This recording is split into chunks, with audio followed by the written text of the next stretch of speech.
Hi, I'm here. Doing stuff. I don't know why this closed captioning thing is not actually looking at my microphone saying words. I don't know if it just doesn't work. I don't know what the fuck's up with it. Um, Certainly don't want to open Firefox and try to do that. But, yeah, it doesn't tell me that it's doing it. I'm gonna go to channel real quick. Hi everyone, hi Eskedin, all that kind of stuff. Um, it's just gonna be a minute while I try to figure this shit out. Okay, so I can hear me talking. Settings, closed captions on.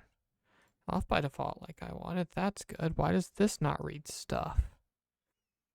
Is this not using the right microphone? Caption settings. Leave the page. Sure, why the fuck not? No. Not printer. Tech support stream, tech support stream. Yeah.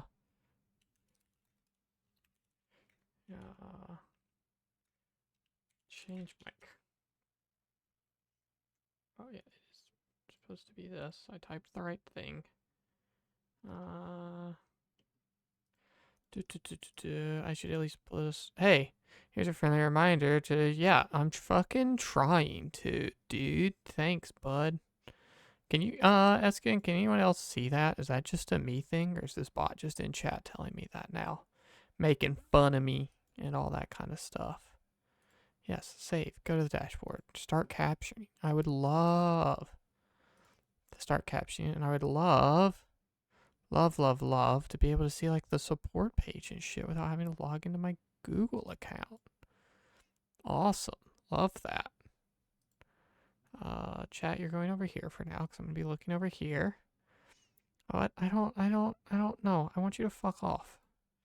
Fuck off, fuck off, fuck off. Okay. Start captioning. We're waiting. I'm saying words, and it has yet to write a single caption like it is supposed to. So we're gonna go into here, into caption settings, and see, yep, linked it. Visit dashboard, started closed captioning. Yep. Cool, yeah, that stuff should work. It sure sounds like it should. I'm going to, let's do a dreaded thing in Open Edge. I can't open Firefox or my computer will crash. Let's just,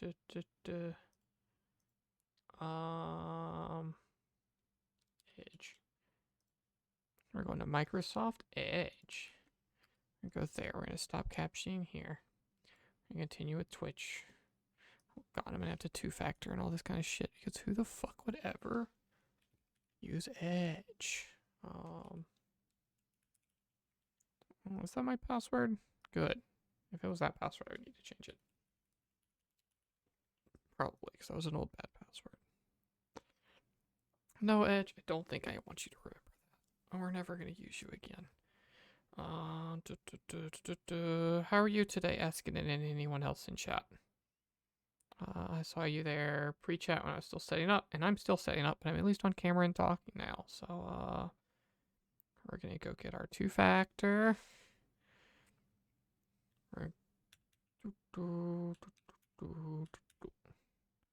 Submit. Love it. Successfully authenticated. Cool, thank you. Start captioning. Allow you to use my microphone. Microphone settings. Manage. Okay, it is using the wrong microphone in Edge. Cool. So instead, we want you to be this. And you got it. Cool. Did it change? Do I need to go, does this save automatically? Because it's supposed to be this one now. I would like to use this mic. I would like to use this microphone. Why are you not updating, you piece of shit? We're gonna stop. Oh, wait, no, it's captioning now. Do I have captions on the stream now? Why did that happen? How did that happen? Oh, hell yeah. It censored my swear words. That's something. How did that happen? Oh, hell yeah, it censored my swear words. Okay, cool. It's working. I set up the captiony thingy. So now if anyone on stream would ever like closed captions, they're available. And I just have to remember to hit this extra button. Apparently in Microsoft Edge, fucking insane. I assume Chrome just isn't using the microphone as my microphone. I don't remember where to save that because I don't actually use Chrome. I use Firefox. I use Firefox so much that if I do not close it and I try to stream, my computer will probably die because I use too many tabs. I have too much stuff up. Are you microphone? Yeah, I know that's third-party project. Default devices. If anyone knows where you tell Chrome which microphone to use, that'd be cool to know. But in the meantime, we will use the wonderful program Microsoft Edge. And now I have to get everything back into proper streaming situation because I moved everything around. I need to close that. I need to close this. Okay. Maybe good. Oh, did Eskin just pop in and tell me great title and then leave? He hasn't typed anything while I've been talking bullshit. I guess I'm not going to try to swear, guys. I was going to say that I should probably swear less if I'm going to be using closed captioning, and it's going to be censoring those, but they're off by default, and I don't know if most people will even use them, so it's fine. I could probably play with my settings to try to turn that censor off, but that's an off-stream thing. So yeah. Plans for today is Pyre, because Tuesdays are our Pyre day. We're doing a full playthrough, and Hades is out, and oh, how nice of them to release Hades just in time for my birthday. But that's not what we're doing. We got a plan, and Hades will be Thursday, and I will do my absolute bestest to not play until Thursday. So yeah, why are you... Sure. Why are you like this sometimes? Okay. Yeah. Today has been a normal day. I worked and stuff. Oh, I did such a good job on my makeup. This eye, I did the perfectest, most best job ever. Except I got an eyelash in my eye. And then in the process of getting it out, I had to wipe all of the makeup off and start over. But I did such a good job the first time, and now my eye kind of hurts. But not hurts. It's just like a little irritated, like I've been touching it and stuff. I'm not good at touching my eyeball. I'm not good at getting eyelashes out of my eyeball. So that was a little struggle. But yeah, it looks like we don't really have that many people around in chat today, which is fine. I can hang out and talk bullshit for, enough amount of time. I would like to play Pyre, but I'm okay waiting for people to be around for the Pyre. Give people a chance to funnel in, because normally, I don't know. I don't really like to give people a minute before we get started doing the main thing. Let's see, anything else cool going on? Not really. I said birthday. Tomorrow's my birthday. So everyone be ready to celebrate my birthday. I will be, I don't remember how old, 32 or something. That sounds right. Is it in, what year is it currently? 2024. Yeah, I'll be 32. Which is neat. And then I guess I'm not going to do anything special on stream. You can call Thursday my birthday stream, because this one's not a birthday stream. If you want to say happy birthday, do it Thursday. And then tomorrow we got nice plans to just kind of hang out and take it chill and eat a nice dinner and, hang out and stuff. So that's nice. Hades 2, definitely a Thursday stream, because I gotta play it. It's hard to not play it already. Tony's playing it and telling me all the cool stuff while trying not to tell me all the cool stuff, because, spoilers and such, careful of those. But yeah, I'm wearing this outfit that I think is cute today. You can't really see it on camera, and I'm not gonna stand up in 360 at the moment, but I got a nice little skirt on that looks good with the little suspenders and the little bow ribbony thing. It's okay. This is fucked up, and the world should stop doing this because it's transphobic, and they don't know this. But men's shirts and women's shirts button on different sides. So the buttons are here and the holes are here. And that means that being trans, I have 20 something or whatever years of experience buttoning shirts, and now they're wrong. None of that translates, and I have all that muscle memory, and it's really hard to button my shirts. So yeah, that's my shirt story. I don't know. Maybe we just get to the game. It doesn't seem like we got too many people hanging out. I want to get all these people out of here. Talking forever is not a great way to get all of these people out of here. So let's move over to some Pyre, and I'll do some voices and stuff, and it'll be a fun, good time. Ooh, now that I have this up, I can minimize this probably. Yeah, there's OBS. Hi, OBS. PC game capture. Yeah, I think all that looks right. Okie dokie. Last time, we let Rookie go home. And he will be missed, because we all love Rookie a lot. But it has to happen sometimes. Trans-friendly. Oh! Hi. And thank you. That's actually very kind of you.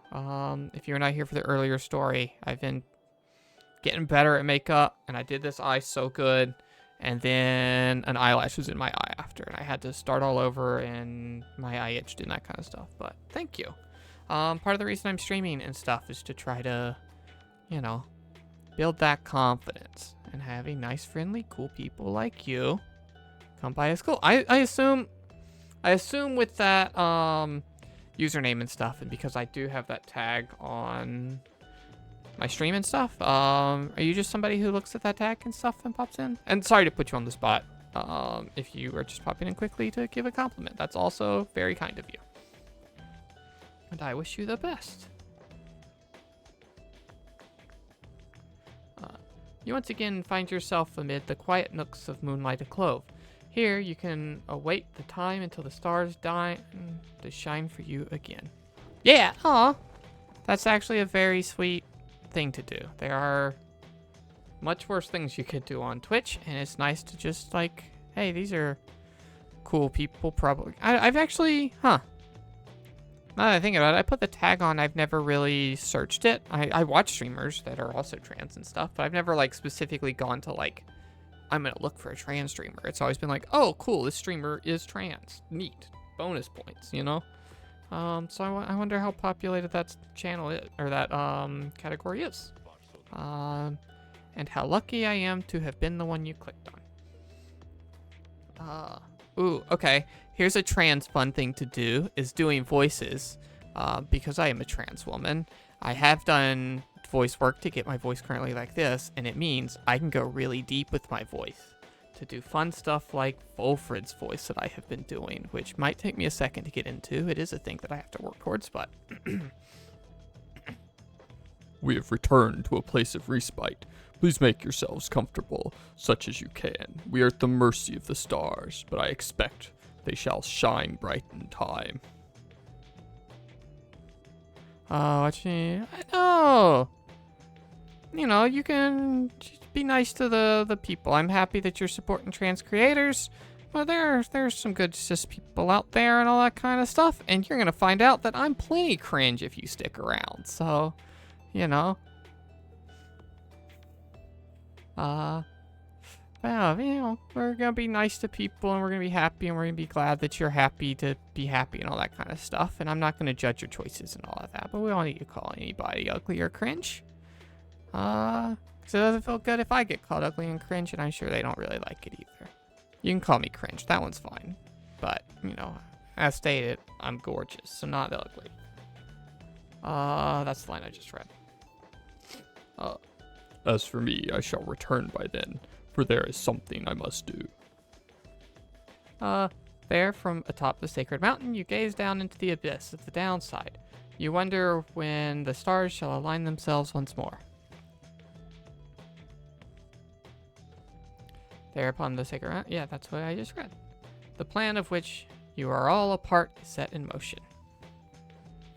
The The Commonwealth, a nation that stood almost for 1,000 years, is in turmoil. If your companions return there, and the liberation rites, what sort of place shall they be coming back to? Many moons pass. One evening, amid the downpour, with no interest whatsoever in relenting, Wolfred requests everyone to convene. You understand he has an announcement of sorts. Soon, everyone is assembled, and Wolfred regards the group. Everyone, there is an aspect of our plan which I not talked to you length about. Look around at your companions. What do you see in them? He lets the question hang in the air for a moment. I'll tell you what you see in all of you. I'll tell you what I see in all of you, in all of us. I see in all of us a living vision of the 8 scribes themselves, each one among them hailing from the different tribes which later formed the Commonwealth. My observation does not come from, pompousness. I believe the scribes themselves desired, or shall I say desire, such a course. Together they created all the ceremony of which we're now a part. The exiles liberated through the rites which found the Commonwealth, based on their values and their teaching. Thus, an instrumental aspect of our plan is to embody the spirit and culture from which the Commonwealth arose so many centuries ago.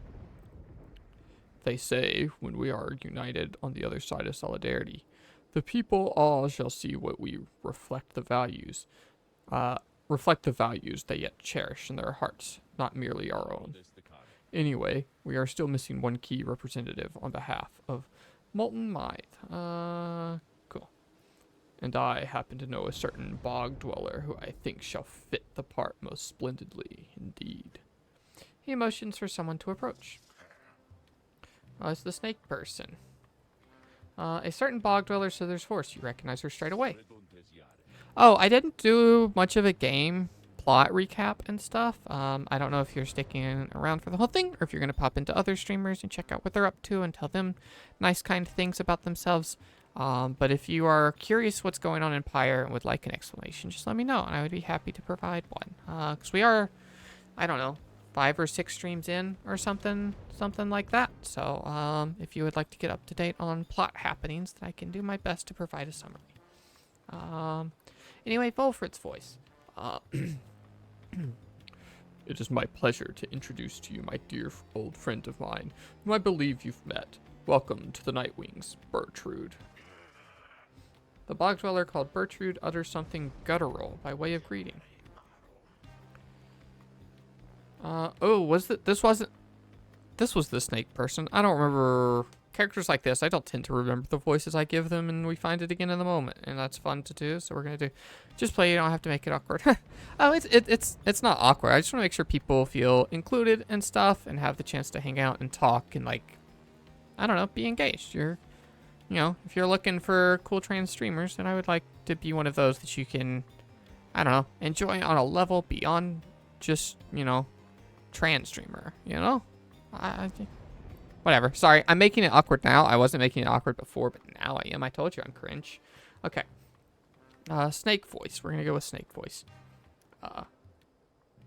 We are to understand that ye require further aid from us. Yes, dear Bertrude, the time has come. Bertrude, there is far and away the most accomplished alchemist whom I've ever met. You soon will find that she knows much about the rites as well. Bertrude looks at you and your fellow exiles, each in turn.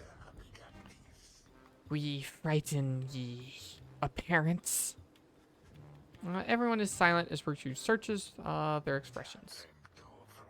Then assemble small ones and all the well ye tongues, lest we remove them. She takes her leave without a word. Please excuse Bertrude's blunt manner. I guarantee she shall more than make up for it. Everyone disperses. It seems that the ranks of the Nightwings are now complete. Oh, I wonder if she is a player or if she is just like a bonus, I don't know, thing. Like if we now do alchemy and give our people potions and buffs or something, or if she actually plays. Now then, my girl, perhaps you notice that the stars are bright once more up there, behind those stubborn rains, meaning it is time we get back to business. Indeed, once more, several stars shine with, bright within the cold and stormy sky. Okay.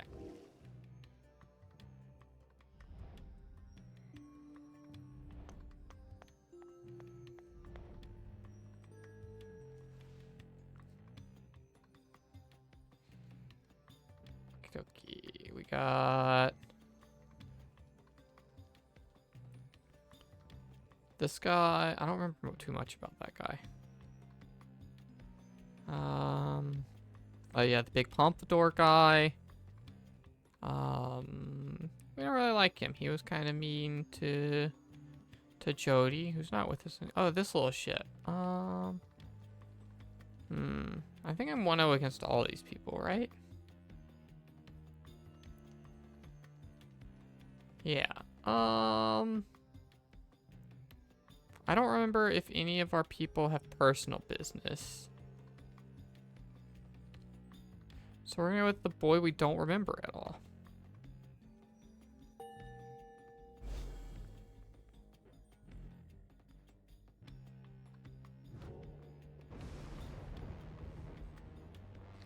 So, we're to take the Lindell and the accusers this time. Wait, and the accusers this time. Alright, that's maybe a typo on their part. Or I'm not... Or I'm reading the sentence wrong, one of those. Huh. I've done some digging about him. He then tells you that he knows of your next adversaries. Lindell the liar, the first adversary you confronted in the rights. That's why I don't remember him. It's been a long time. Rights not long after you took your first step. Sorry, I gotta sneeze.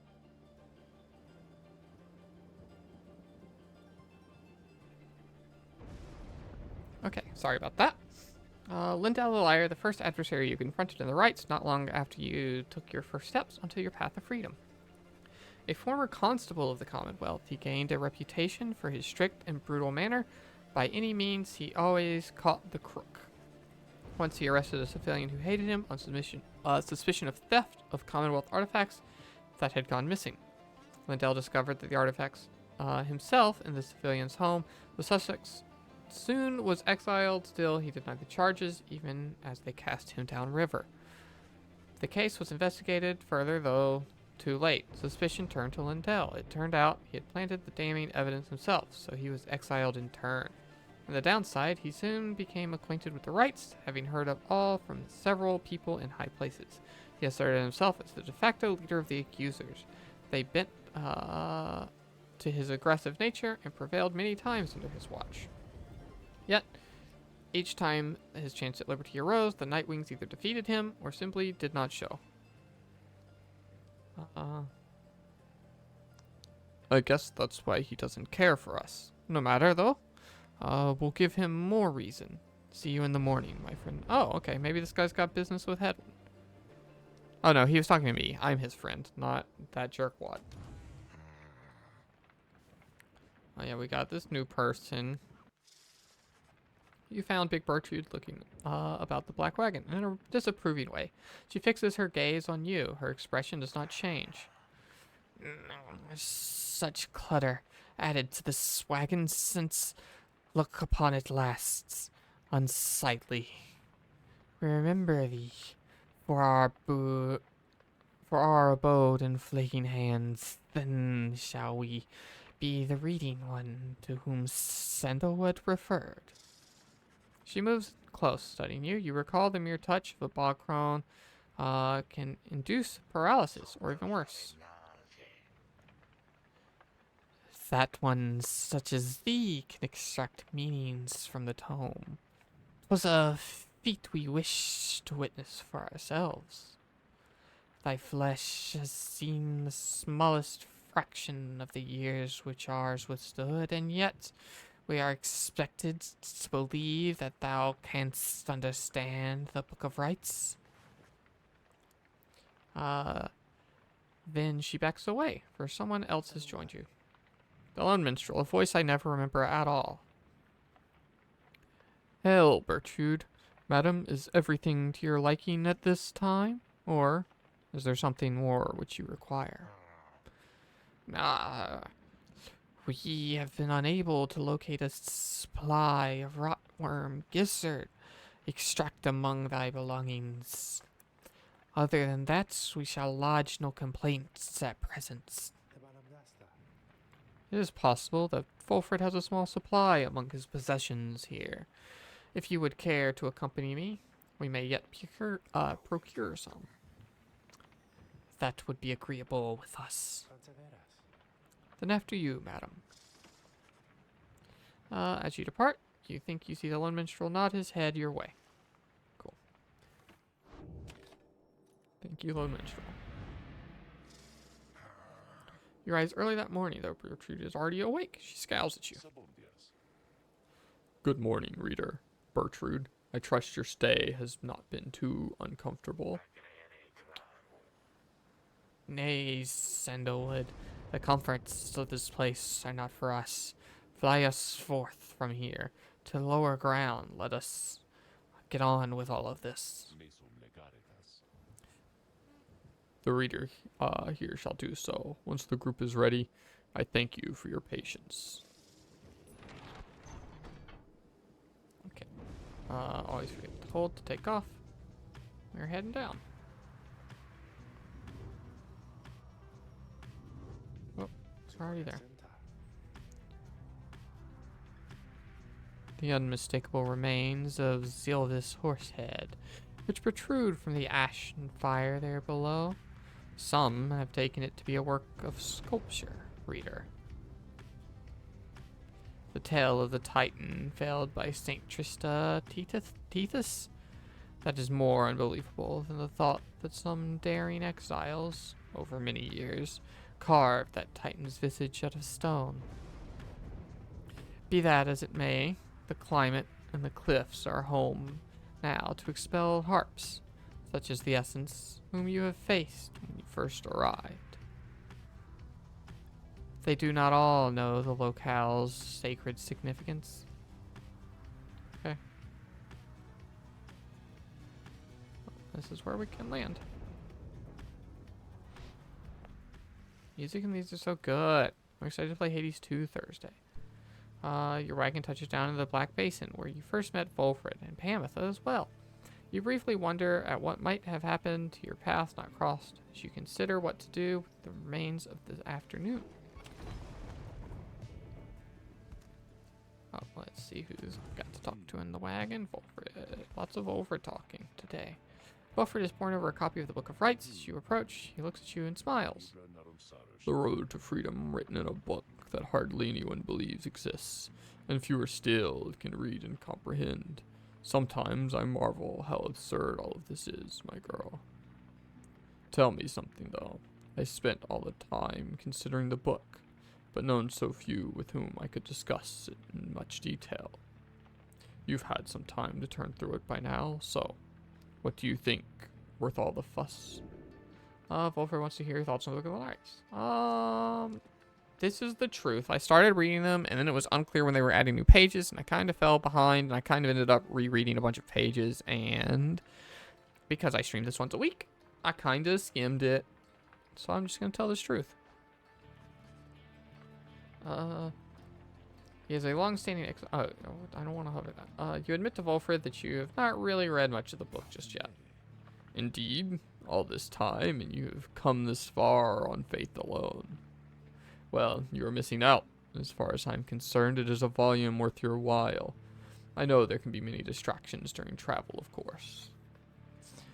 He puts away his copy of the Book of Rights, with care. It is amazing that these volumes have survived for all this time. I think whatever they are made of has withstood the ravings effects of time quite well. And the times are contained. They remain rather provocative as well. To think that the Commonwealth disavows the existence of this book, despite official recognition of the 8 scribes. Although the reasons why are in there, written plain, how fascinating that its secrets have been kept for all this time. Anyway, you'll have to excuse me for the extracurricular interests in my teachings. I used to teach a version of its history. To have access to the real thing has brought me some small pleasure. Let us be certain to preserve these volumes for whoever shall be next to use them. He turns his attention to other matters and bids you a good afternoon. Well, good afternoon, Fulfred. Next up. We'll go. Here in the stifling vapors of the Black Shore, you encounter a familiar face, hawking his wares. As always, he slides right up to you. Oh, hey guys. Funny running into you here. You guys alright? But anyways, I gotta say, do I got just the thing for you. Mint condition. And although I haven't seen it exactly, I am really, really sure it's something good. Okay? So, you want this thing, or what? He is offering a sealed talisman, no telling what it is for certain, though you sense its power. Such an artifact would likely cost more once on display. I don't have any money ever. We're very poor. You decline Falcon Ron's offer, but he just shrugs and grins at his custom.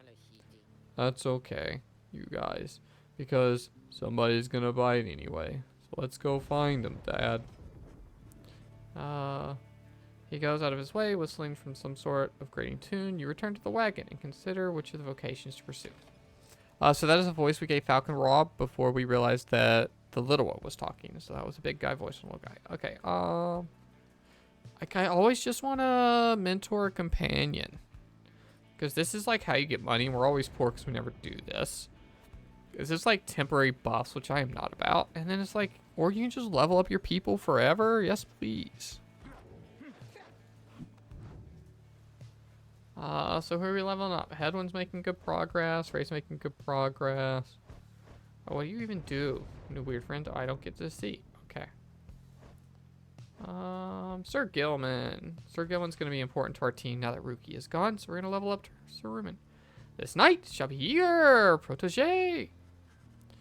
You and Sir Gilman go over the understanding of his aura and his connection to his presence, both physical and spiritual. The discussion proves informative. Cool. So grateful is this knight for such a glorious occasion, that he is giving such strong consideration to performing, here and now, the forbidden dance of the Sea Dominion. Okay, we're going down this tree. When Sir Gawain is banished, he moves faster than usual and temporarily gains even his stamina. That sounds good. Once per round. Yeah, no. Well.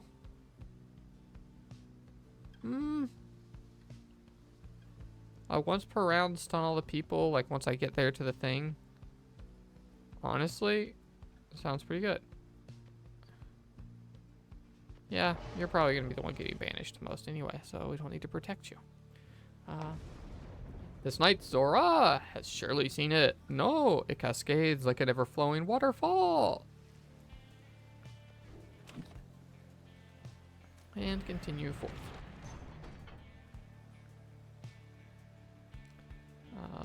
To the nest.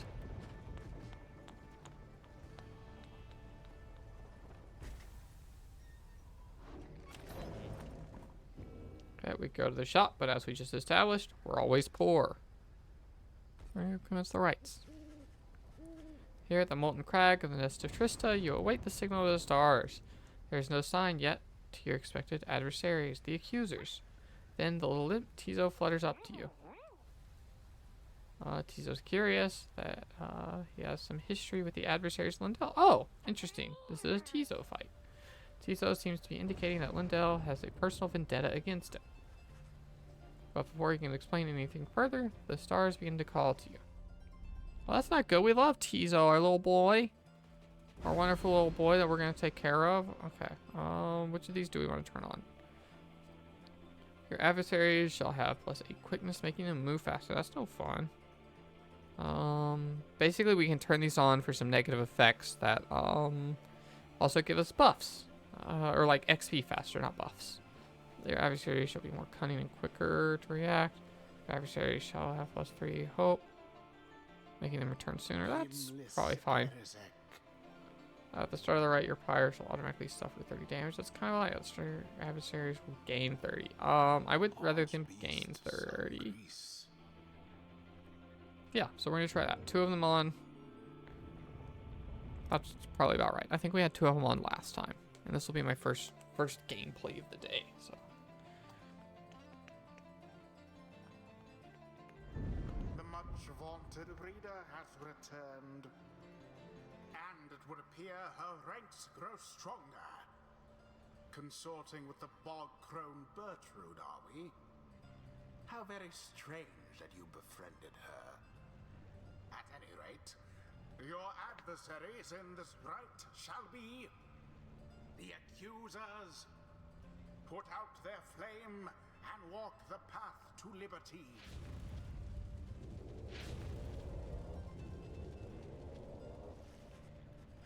Your companions are assembled and ready for the rites to commence. However, there is still no sign of your adversaries, the accusers.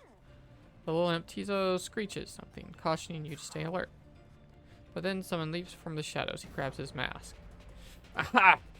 Cut out, you miserable beast. I knew it. All this time, I knew that you were still among their ranks. Tizo is angry. Silence, fiend. You robbed me of my freedom, my dignity. Your evil shall be ended here and now. And you, Nightwings, shall not deny me thus again. Come here, accusers. For now we face none other than the spawn of the accursed imp, Haub, the Swallow. Let us show him that he is a disgrace. Tizo whistles something, angry back at him. Whatever transpired between him and Lindell is in the past. Lindell evidently has not let it go. Okay, so we gotta use the new person. Hold a moment, reader. The crone Bertrude slithers forth, wearing their raiments of the rites. Now that Bertrude is among your ranks, it would be best if you became familiar with her repertoire. You have no obligation to make use of her abilities, of course. Good Bertrude, please show your reader something of your aptitude. We expect thou shalt be soon inclined to bring our sorceries to bear. Long have we studied the rites of thine. Let us show thee what we know of them thus far. Pounce. Oh, that's a big jump.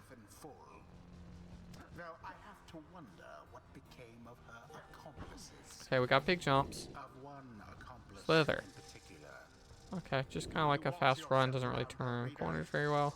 None are sentenced into exile without sufficient cause. Oh yeah, and this big move.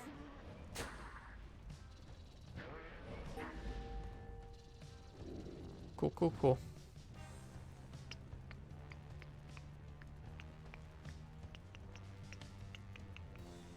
Sorry, I was checking a little thing on the stream. Actually, it looked okay. Okay. Yeah, we did that once already. I missed it that time, but we'll go. Easy. Y to proceed. Yes, please. I don't really want to use this character very much. I'll probably have to eventually, because, you know, the way it works is we are trying to send all our people home, so as we send people home, we got less options to choose from, so she'll probably have to be used eventually. Now, then, reading one. Know that our freedom is of little consequence to us. We side with ye because Sandalwood, because of his plan. We shall aid thee in the rites, and we shall aid in that plan. Thus, we are at thy disposal. Await thy bidding. Well, if you don't care about going free, then I'm probably not going to set you free, and I'm not really going to use you. Now, let us begin. Hi, Crazed. How are you today? Using the peek emote as if I'm not still going to ask you what your day is, even though you're indicating you would rather lurk. You gotta at least tell me how your day is. You got personal business. And then, honestly, you're just so good. I always want you on my team, Pamela. Thank you. This is the current God Squad, I think. Tizo hoped never to see Lindell again, but is prepared to face him. Nightwings, the wicked fiend you serve is an affront. He denied my rightful freedom. In my moment of triumph, I shall never forgive him for any of you. It was fine except for the 15-minute lunch meeting that went an hour. That's most of my meetings. Hi, Fromlock. You also have to tell me how your day is, even if you're using the peeking mode. Yeah, a lot of my meetings are like, this is scheduled for 15 minutes. Actually, it's an hour. This is scheduled for an hour. Actually, it's 5 minutes. Always fun to set certain time away. And oops. I also had a fun work thing today where oh, it stuns me too. Okay, that's less good than I thought. I guess it's for respawning people. But my boss, whom I like, he's a good boss. Favorite part of working there probably. But I'm working on basically an interface that writes things to an SFTP location, which is just another place. I don't have access to the other place, so that's fun. But I was testing some changes and stuff today, and I was like, hey Mike, can you see if there's a file there from today? It doesn't really matter what the file is. I just want to make sure it's still getting to the right place. And he just messages me, nope, doesn't look like there are any files from today.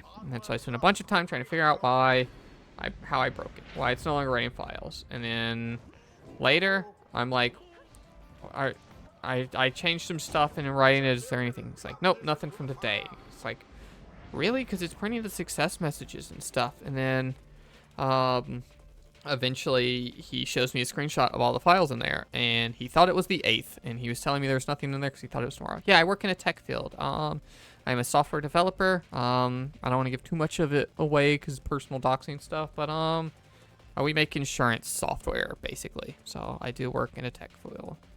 Yes, I'm a trans stereotype. Is that what you're gonna say? I earned my master's degree in computer science, and I'm trans. Whoa, shocking. I have a Blaja right there, slightly off screen. I do play Bridget in Guilty Gear. All this stuff is true. It is not me making fun. It's legitimately all stuff that I like. Those are the ones for a reason. Yeah, those are all trans stereotypes. Which, like, if you want to get into, like, why, then, like, working in a tech field is because I don't want to present around people, so I spend a bunch of time on a computer, which means I get familiar and comfortable on a computer, which means I go into a field that uses tech, which means eventually when I do realize that, hey, you're trans, it's like, oh, a lot of people have followed that specific pipeline, and I don't know, I guess it means statistically trans people are more likely to go into that kind of field. Just like, I don't know. I honestly couldn't tell you how the Blaja thing happened. But it is, and I accept that. The Bridget one is just because Bridget is trans, and that's cool. And also, she's very fun to play, and everyone should play her. So, hold still, you misbegotten little puck. We aren't finished with you yet. Money is enough reason. Yeah, that's definitely one of the reasons. I went to school originally. I entered college as a math major, doing applied mathematics, and my ambitions were for academia, to get my PhD and teach and all that kind of shit. But one of the requirements was an intro to programming course, which I took and really enjoyed, so I double majored. And then as I kind of went on, I was like, oh, actually this computer science stuff, like higher level computer science, is more interested than higher level mathematics. So I still want to do the grad school thing, so I'll go for computer science. And so I did, and it was hell, and it sucked ass. I did not enjoy it at all. And instead of getting my PhD, I get out of there as soon as possible because grad school was bullshit and awful. And if you are going to grad school, then good luck, and I hope it works better for you than it did for me. But for me, it was not for me, and so I got out of there. And now I have a regular tech job where I do programming type normal stuff. As basic as it can get. Nothing cool or interesting. Oh, that was a good Tizo noise. Tizo utters at Lindell a slew of absolute worst imp profanity. Ooh, we should have learned that imp profanity. I don't think I can make him say it again. Your curses could not possibly affect me any further, you foul spawn, for you have taken everything from me. But if I am trapped in this forsaken hole with you for a remainder of my days, then I shall see to it that yours shall be doleful as mine. Okay. That Lendl certainly enjoys a rousing speech, though talk means nothing in the rights. Easy. We're so good at this game. They didn't score us at all, and now we're back to even, and we're just gonna get some bonus XP. Sir Gilman's so good, so fast. We're a team built on speed. It seems the Night Wings are a bit ahead. So it is. We're so good. We're gonna beat Hades 2 first try Thursday. It's gonna be so fucking easy. I'm so good at video games. The Worm Knight. How about that for a trans girl stereotype that I'm just a sick ass gamer? Hi Botlet. How's the day been? It's been okay. It's been normal. I just told a work story, so I won't retell it. But work was fine, if not a little teeny bit annoying. And then other story I already told is that I was doing a really bang up fucking cool ass job on my eyeliner on my right eye. And best I've ever done, best it's ever looked, knocked it out of the park. But then an eyelash was in that eye, and I had to take it all off as I was trying to get an eyelash out of my eye. So like my eye's a little teeny bit irritated at the moment, but that is my only complaint. And as I said earlier also, it's a nice, good, happy day. Looking forward to tomorrow, which is my birthday, which normally I'm not too much for celebrating, but I'm excited for this time because Tony and I are going to do a nice, cool, chill day.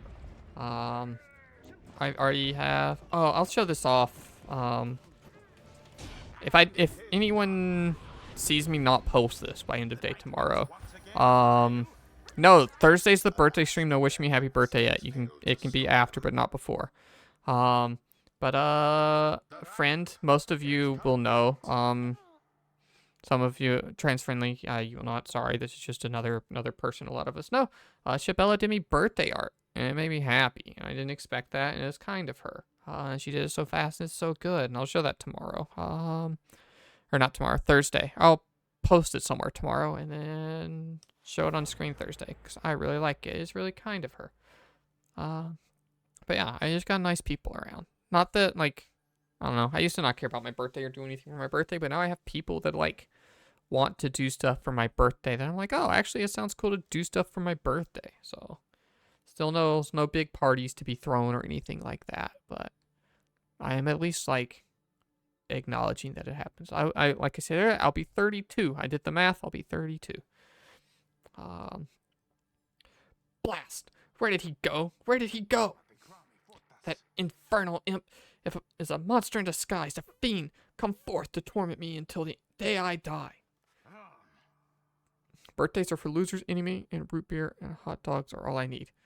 Oh, I have recently gotten back into eating hot dogs. We just wanted more like ideas for quick, easy meals. I hadn't had a hot dog since I was like a little kid.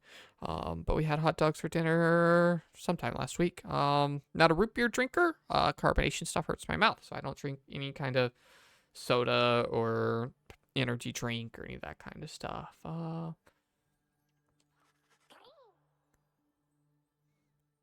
Thanks, it's cute. Well, I said I wasn't gonna do the spin around 360, but now that multiple people have told me I look good today, I'm tempted. So we're gonna go full screen for a second, and I'm gonna stand up and spin around because I'm in a cute skirt.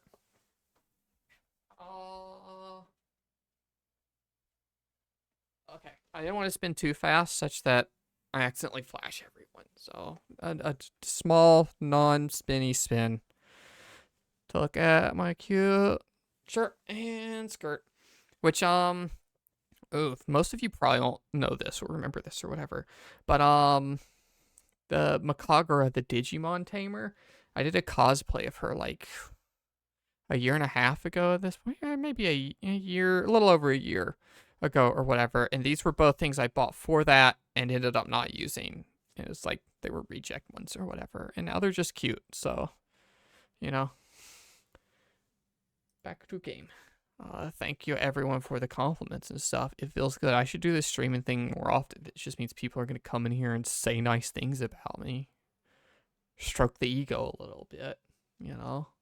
And all I gotta do is like look cute and play dumb video games. I love doing that stuff anyway.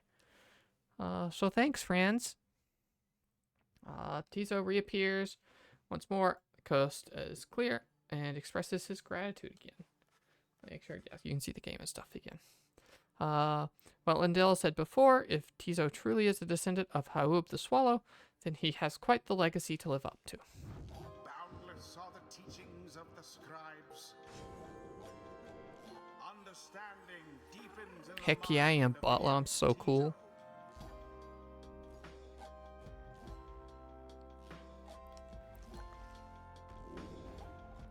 Alright, deals an additional 10 damage. Hell yes. That's what you're working towards. Okay, so Pyre theory I was thinking about earlier today. I was trying to think about how long the game was going to be. Or like how much we have left or whatever, because we've been playing for a little while. I say this is stream 6 or 7 or whatever, but we do a lot of dumb bullshit while we play, so we're not moving exactly quickly. But if I go, oh, I can't go at the moment. But if our goal is to get everyone out of here, that means eventually we're going to have less than a full team of people. And means I want to start thinking about the 1v3. Because I feel like there are two options. One, either people get left behind. It's an, oh no, it's so dramatic. Like, oh, you got to make such a tough decision right now, which I could totally see them doing. And will still be hard even if I guessed it correctly. Or two, it's going to get harder and harder to get the last people out of there as like a final struggle, like really show you mastered it. And so you're going to have to 2v3 and then 1v3 to get the last people out. So the problem is those things have opposite strategies. If it's, hey, you got to leave some people behind, then I want to leave the people I don't care about as much. If it is a, hey, you're going to have to 1v3, then I'm going to want to save like a trusted person I know I can 1v3 with till the end. So my conclusion is nothing. I'm not going to play any differently, but it's on my mind. I'm thinking about it.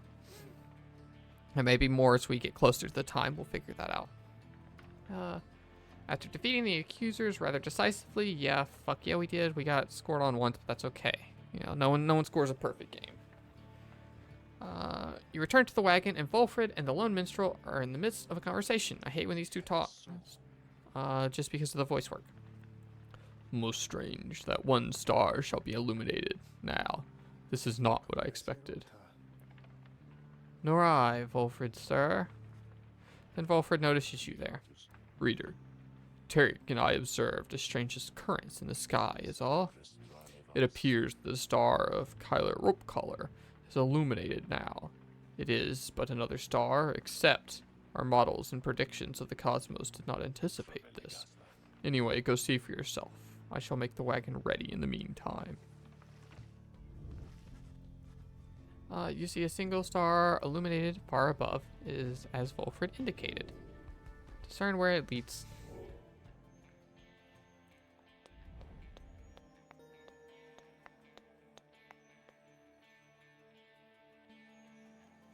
The rogue star burns over the sides. Yeah, okay. We'll go beat up this idiot then.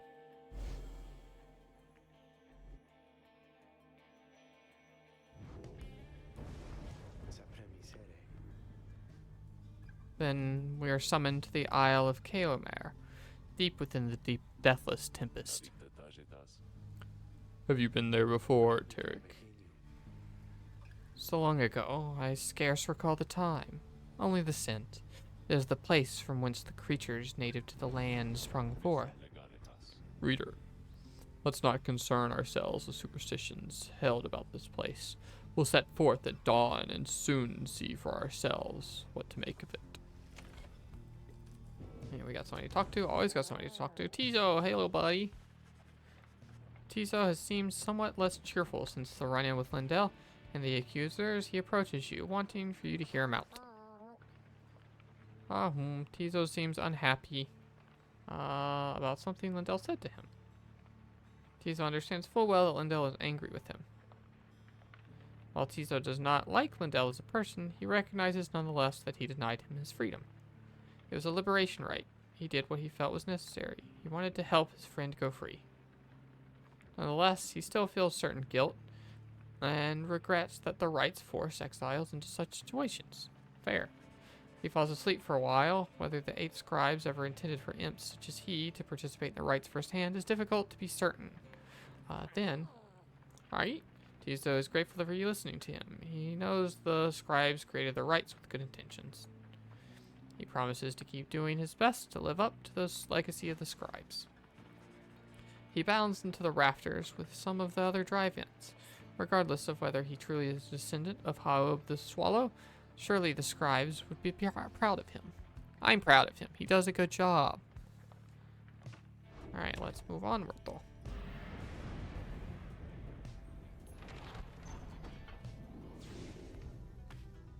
I don't know where we're going. Oh, down here.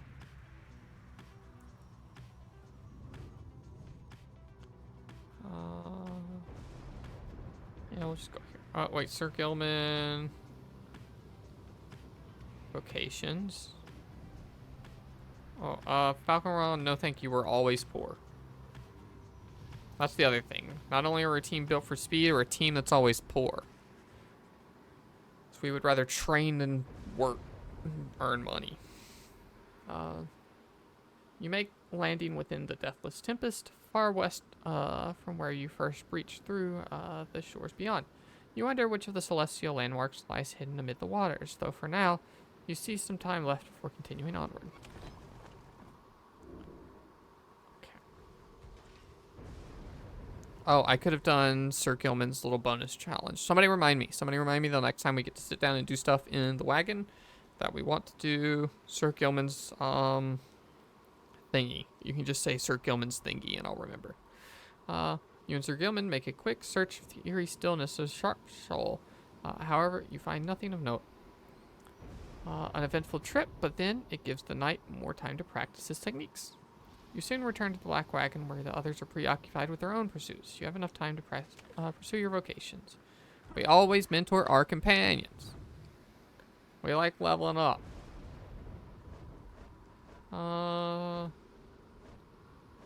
Pamathon, I can't really see where your bar is at, but Sir Gilman could probably use one. Yeah, Sir Gilman and Pamathon see in the back. This person, like...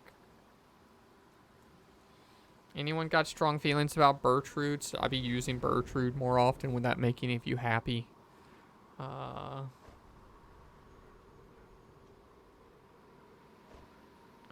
Sir Gilman's our ace the whole so far, so. This knight is always keen to take even the barest scraps of wisdom, Master Reader. You ask Sir Gilman to explain to you, in his own words, the histories of the 8 scribes and speak of their varied background, form the basis of not just the rights, but of the Commonwealth. Oh yeah, level up. This knight wonders the times why we are here, and which forces have transpired to bring us here together. Has Under King Ors himself taken an interest in his noble quest? Yeah, we're gonna deal more damage. Easy. This knight loves the Under King Or, the best of all, of course. Okay. Okay, now we can do the thing. No one's got to remember. I remember to do the thing. We're going to talk to our buddy first, and then we're going to do the thing. Sir Gilman is fuming with anger over something. So much so that you hesitate to approach him. But, you approach him anyway. Okay, scoot this way. Okay. Exile is to light descendants for this night. He notices you then, and seizes up. He begins to act rather nonchalant, as though his outburst did not just transpire. Oh, greetings to you, noble Master Reader. What brings you to this night this afternoon? Ask him if everything's alright. Don't tell people to calm down. Telling people to calm down makes them more mad. I don't think I have ever been upset and then told to calm down and calm down. It just makes you angry. Pro tip. You maintain a gentle tone with him and ask whether he has something he might wish to discuss, or Gilman perhaps could benefit from talking through his woes. He stands there for a time, silent and dejected. But then, Master Reader, this knight cannot escape the horrors of his past. It seems that you would hear them. Then you have this knight's apologies ahead of time for burdening you with his troubles. Having said that, here, then, are the troubles you have requested. You are, of course, familiar with the siege of the Spiral Sanctum for this night. The memory of it is like a wound which will not close. This knight stood there on the front lines while the Highwind Regiments descended upon us. So furious was their assault that our chain of command ruptured instantly. The big one back there is a Sprigatito. We have a little channel point reward where you can meet a plush, but I'll give you this one for free since you're a new friend. But I will go grab.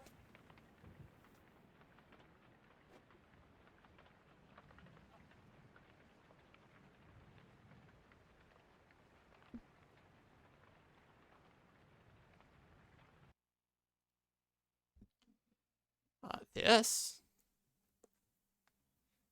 is Sprigatito. The newest grass starter from Pokemon. It's a big fucker. I did not realize it was going to be quite this big when I purchased it, and I'm glad it is because it's cute as hell.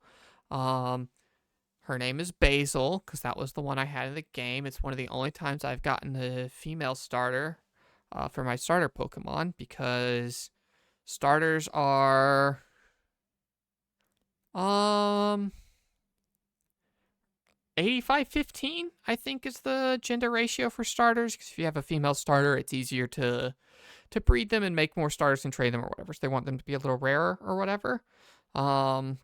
So I lucked out and I got a cute little girl Sprigatito. And now I have this plush, and her name is also Basil, even though the Basil I have in game is all grown up and very strong.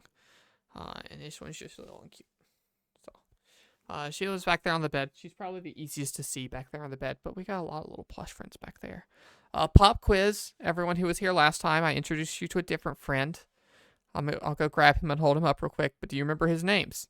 The answers. I don't have enough plushes. I love these things. I got a couple more in the bedroom, but they're the like, I don't know. They're the two that get to live by the bed. One is my absolute oldest one, and the other. So when I was a kid, I've always loved plushes, and when I was a kid, I had so many, and when I fall asleep and stuff, I'm having, like trouble falling asleep and need to make my mind wander. I pretend like I'm on a boat or a spaceship or a whatever. And like, I'm on a journey. When I go to sleep and wake up, then that'll be the end of the journey. So I just need to go to sleep so the journey can continue. And so I assigned everyone jobs on the crew. It's like Lucky, the Dalmatian puppet that I have from 101 Dalmatians from when I was a wee little child, my absolute favoritist. He was the captain. And Slush, the other one who lives in the bedroom, who's a little husky dog, he was the doctor, and he takes care of me when I get migraines. And he used to take care of me when I get migraines as a kid, and it kind of just stuck. And now, still to this day, when I get migraines, I still want to just have Slush around and hold on to him. So he gets to live by the bed too. So I got the captain and the doctor by the bed, and these are all just friends that get to live in here. This is just a day bed. This is not where I sleep. Got an actual bedroom, over there. So I'm going to go put Basil back down. I'm going to go grab that other friend. And 10 points to anyone who can remember the name of this other plush from last time.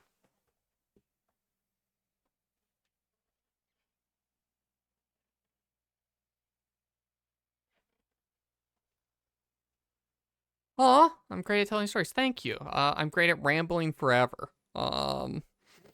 Is really what it is. And just, I don't know. Thanks. It means a lot to say that I'm good at telling stories. Because honestly, part of that is just being able to talk confidently. And I definitely, being trans, the voice work thing is a thing you get nervous about and stuff. So, Gordon. Okay, Butlet, you can have 5 of the 10 points. Can anyone claim the other 5? Because you're forgetting a very important part of that. It's not just Gordon. He's not just any Gordon. Going once. Going twice. Commissioner Gordon. Yes, this is Commissioner Gordon.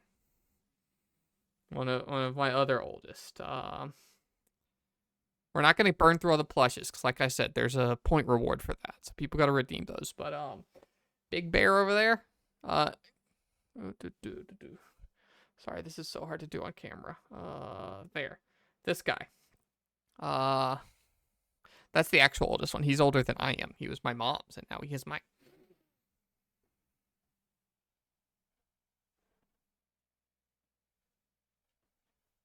Oh, there's one more over there that people watching this stream could maybe know the name of, but it was such a long time ago that I don't even know if it is worth quizzing you all on.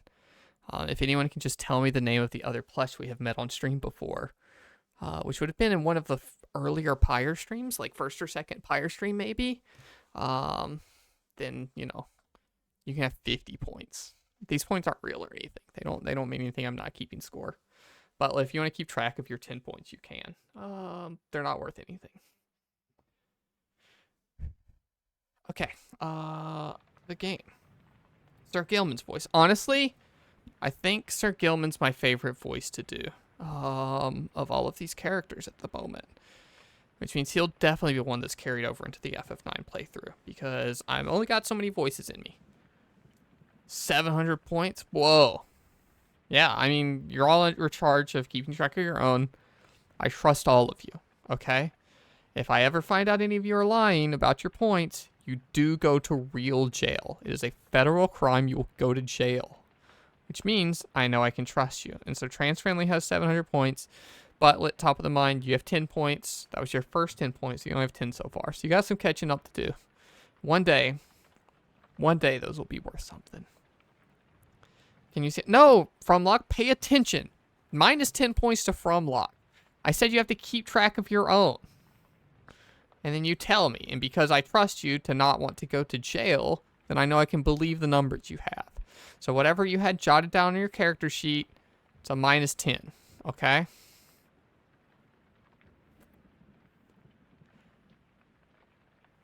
But yeah. The money is the thing you actually redeem. The Kingdom Hearts money. I maybe should change that. Because I was just making all the emotes and stuff things I like. I was like, oh, money, Kingdom Hearts, easy. But now that I say it out loud all the time, it's like I'm asking you to pay me for things. And none of you should pay me for things.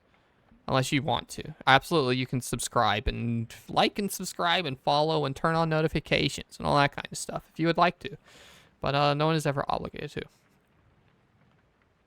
No, we don't make people play Anthem in jail. Anthem seemed cool. I never played it, but it had a cool jetpack, and Dark Void was kind of cool, even though it was also bad. So I assume Anthem is kind of cool, even though it's also bad.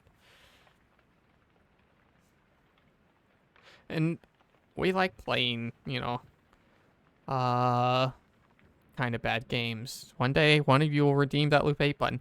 Fair warning, if one of you redeems Loop 8 this time to be an asshole, it does not change Birthday Hades 2 stream. Birthday Hades 2 stream is happening. If you redeem Loop 8, it will happen the week after, okay? Just to be clear, no funny business. Alright, anyway, Sir Gilman's voice. I like doing Sir Gilman's voice, and you guys have me all distracted. Or all of you people. I want to try to stop saying you guys and stuff. I started saying you guys specifically because, growing up in the South, I went out of my way to never say y'all because I don't want to sound like a Southerner too much, even though I probably got a little accent in me still. But you guys is gendered in a way that I don't like being called guy or buddy, guy or bro or dude or whatever. So I should stop saying you guys. I should find something else. I should switch back to y'all if I gotta. But yeah, sorry about any of that to any of our non-guys around.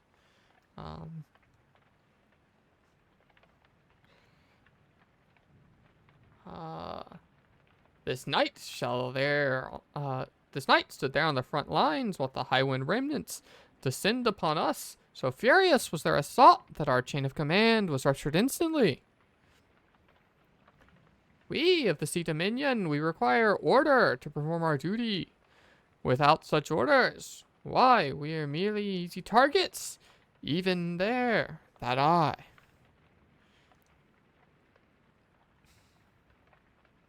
Wait, Craze, you redeemed Loop 8 before? We've only done two Loop 8 streams, though, right? Are you telling the truth? How far back in this shit can I go? Was that how we got the second one?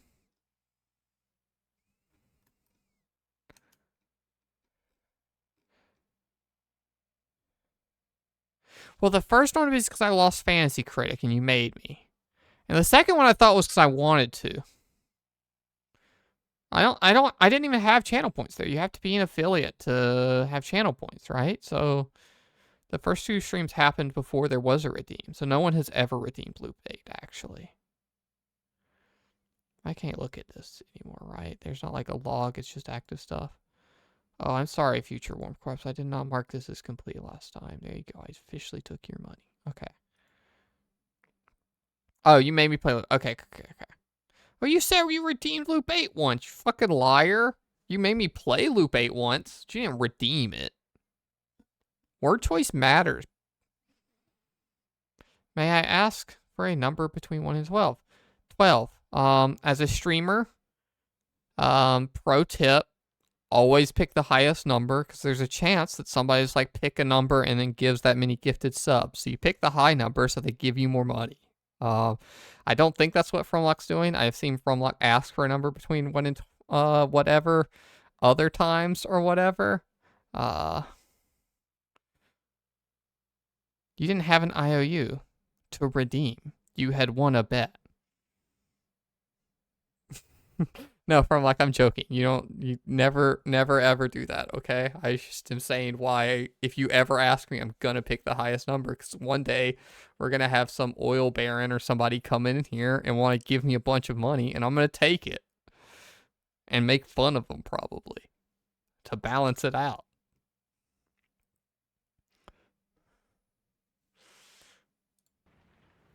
Okay, anyway, Pyre, a video game we're playing and gonna get through eventually. Remember when I said we were like 7 streams in and I'm not sure how far we are because we're taking our time? This is why.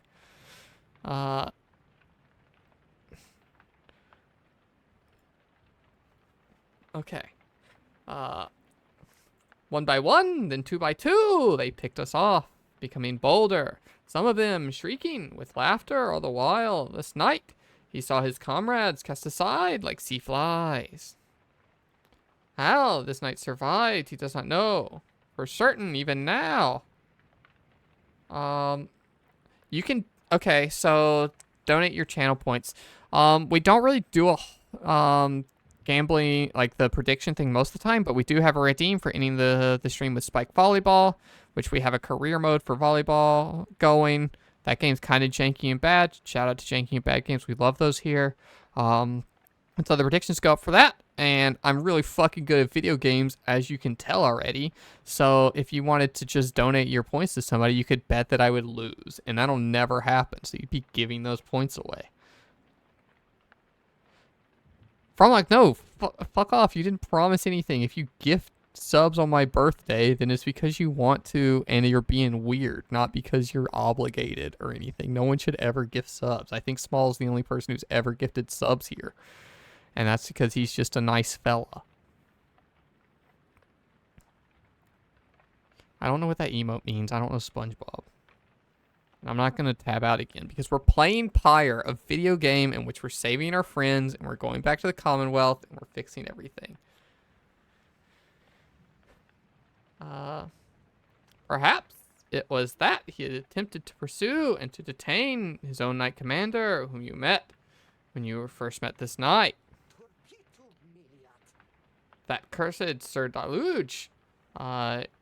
If not for his caravan cowardice and spiraled sanctum, I might have held at least a little while.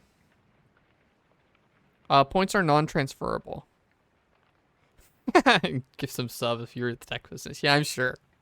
No, again, no one is obligated for any of that kind of stuff. We're an affiliate because I think it's cool to have goals and emotes are funny, not because I'm like trying to make a career. If I can make a career one day, if any of you, okay, for real, I know what most of you all do and stuff, and you've been around, we're familiar outside of stream and stuff.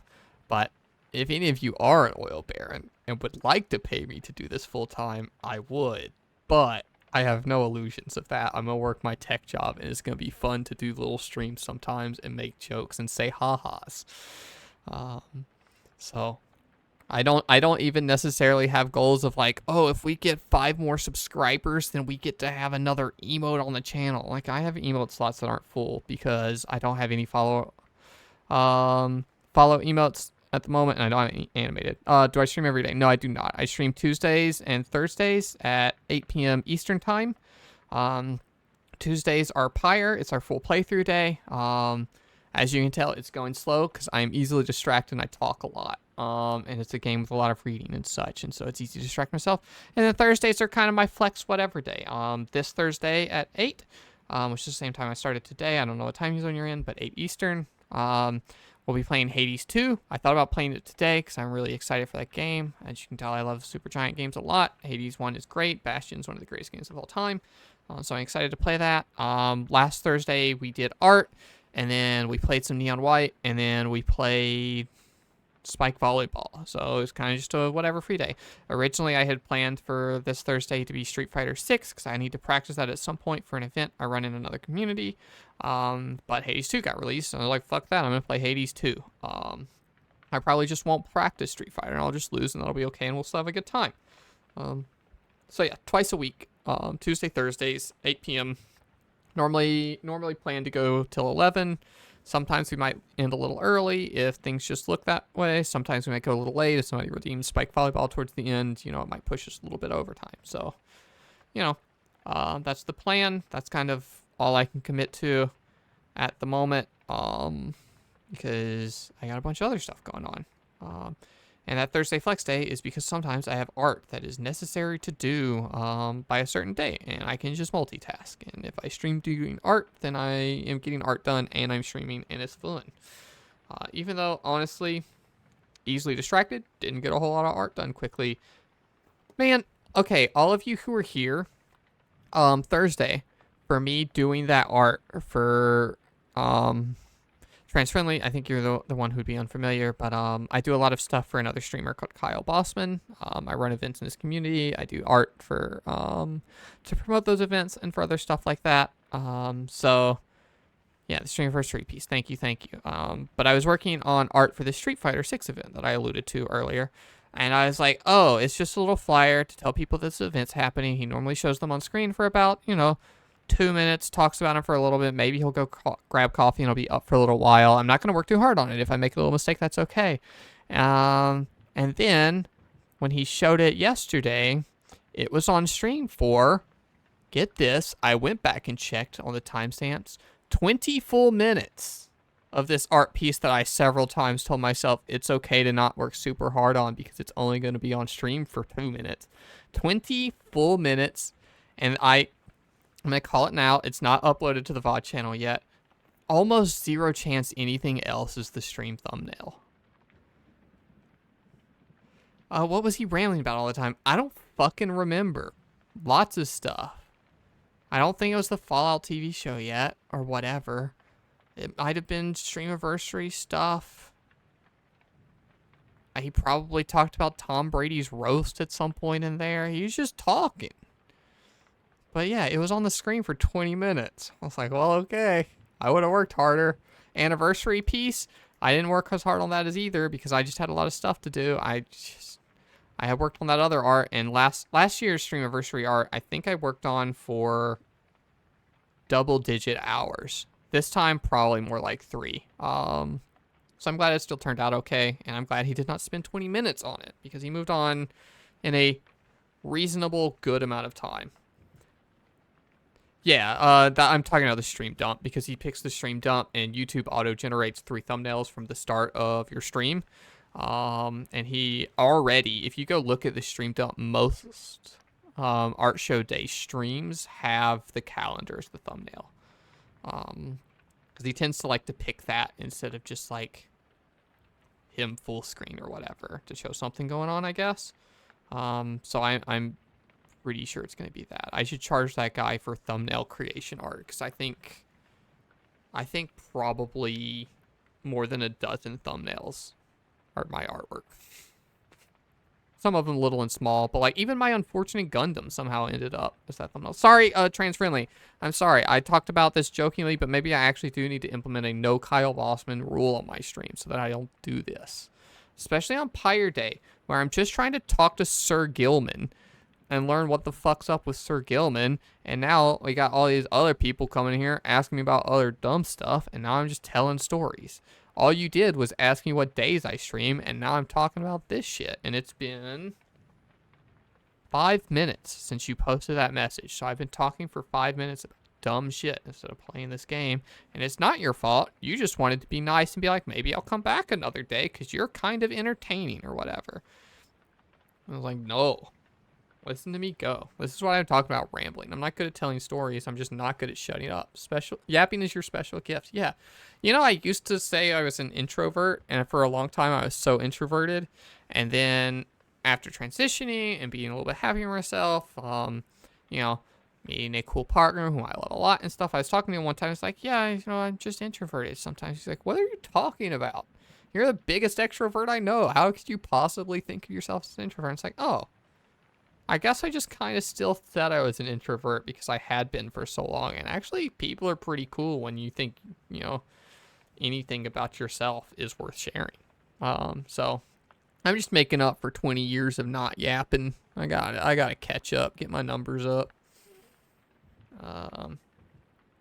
Anyway, Sir Gilman was talking about their deep-seated trauma of having abandoned their crew to die in this, you know, war that happened because his captain, who was a coward, ran away, and so he ran away after them, and all his friends died. So back to that. But instead, we were routed, rendered spineless both in form and deed. Sir Deluge was first to turn and flee as our chain of command crumbled. See what I mean? We're just talking about shit. He's up here pouring his heart out. This sounds important. No, we love Sir Gilman. He's the star of our team. We need him. And as for this knight, he failed to catch his knight commander. He must have looked like a coward too. Thus came his time for penance, and this knight, why he insisted on the only course of action reasonable. He insisted on the sentence to the downside. And, as you can plainly see, his wish has been fulfilled. How absurd that he re-encountered this old knight commander here soon after. Thus, the knight become obliged once more to Sir Deluge. We took to the waters in the Sea of Solace, where soon we met the Pyre hearts, a triumphant, exclusive to our kind. It was plain to see that they lacked wherewithal, and Sir Deluge, they thought, could provide it the leadership they sought, and his was too much for a coward to decline. As for this knight, being of the sea dominion, he has little choice but to comply, or so, at first, he thought. When he encountered you and the night wings, something awakened within him. With so little honor left to lose and so much left to gain, it became, eminently clear that this knight stood a better chance within our ranks than those of Sir Deluge. And there is little left to say. This knight cannot escape his past, and yet he chooses to believe that he was spared that day, not merely by coincidence. Perhaps under King Orge had his plans in store, in which this knight may play a part. This knight, he clings, however vainly, to that hope. He slithers away, his head bowed low. It seems best to leave him for now. You sense his feels relieved for having shared all of this. Honestly, probably good we took breaks there, because I am now remembering that the stream where Sir Gilman was introduced and did the most of his talking, I actually did have a little bit of a sore throat the next day. So good to take a little break. I'm gonna drink a little sip of water. So that was a lot of him talking.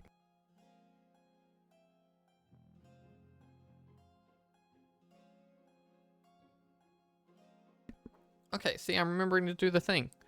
We're doing a little thing for Sir Gilman. A visit from a fairy. Yep, you say the same thing every time.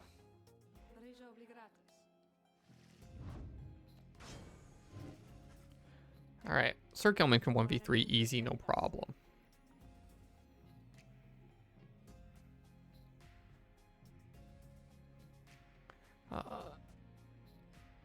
You think that dimwit of a worm has any chance? Perhaps you are correct, though I put little stock in him myself. Though, let's bring him forth. Soon Sir Gilman appears in the heat of his summons. Master Reader, is this knight, perchance, in trouble for something?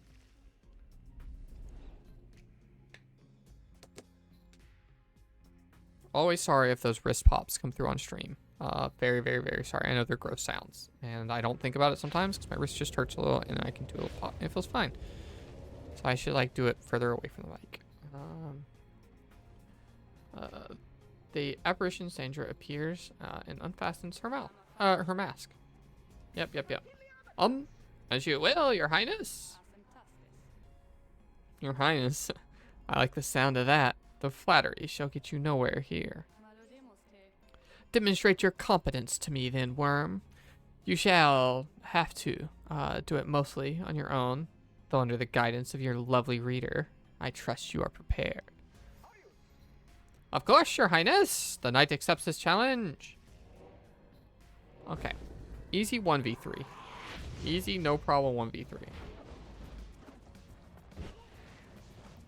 Jeez. Okay, easy, no problem 1v3. Alright, we got the first point. These have been tough challenges in the past that have taken several retries. So. Oh, we didn't touch it right. We had a little gap there.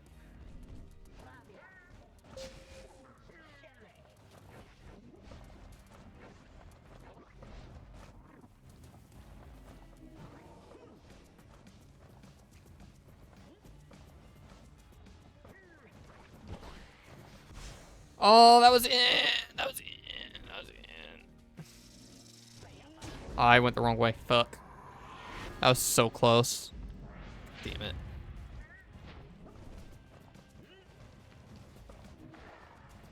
Oh, I came back.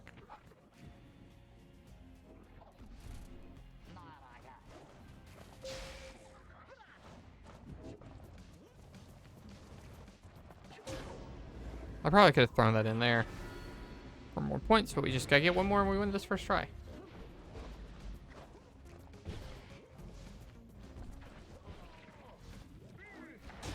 Easy. Good jump.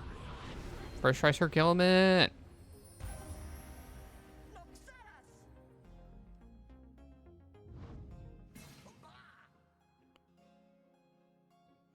Huzzah! This knight prevails.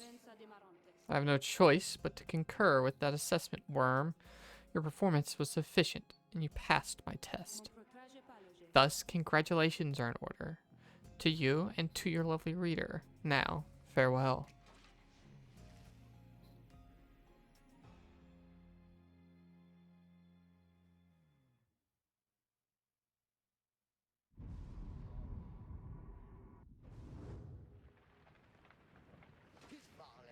Master Reader, this knight is humbled, having passed that sorceress's test. Wah, by the scales of the Underking Oars, what is it that you have? Sir Gilman jumps farther than normal. Okay, we'll see. What do you got on you right now, buddy? Oh, no, never mind. No, thank you. You don't get to have that. I would rather you just come back sometimes. Okay, that was a lot. We were going to a new place that starts at called, and we're going to talk to the little rich fuckboy guy, the tree.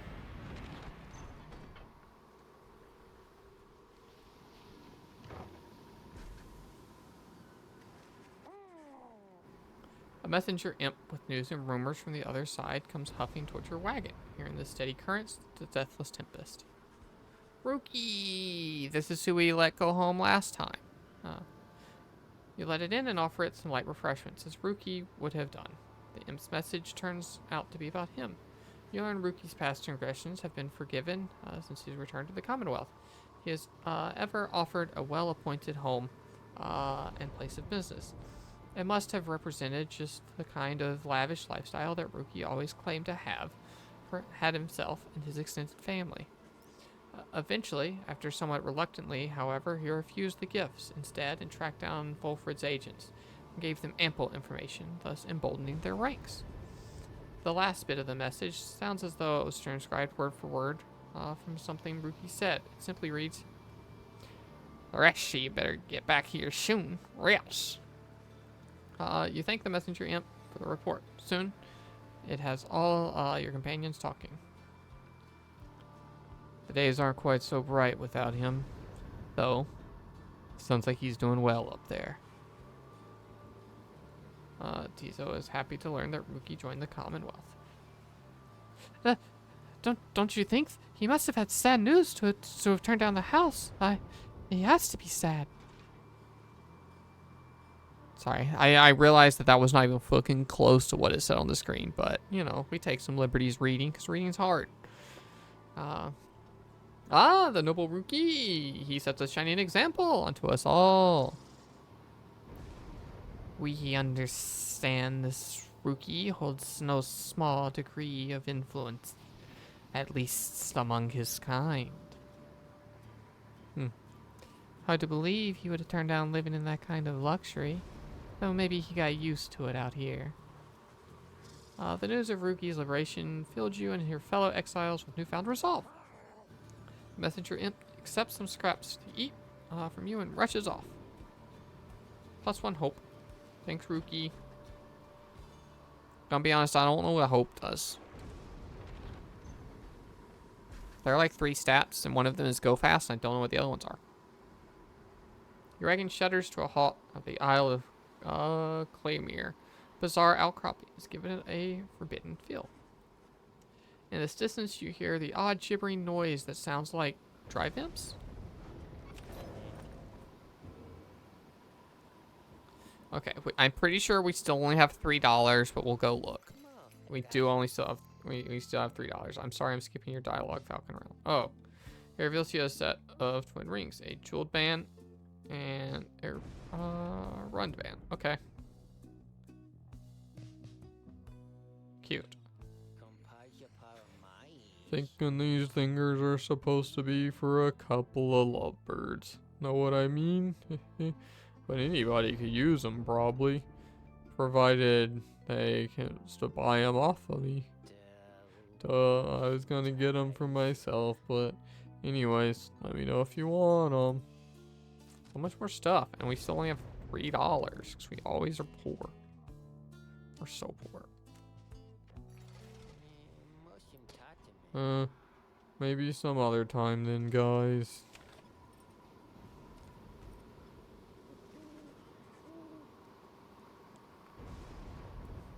Everything is repaired, and the night is beginning to take hold above the dark waters of the Isle of Claymore.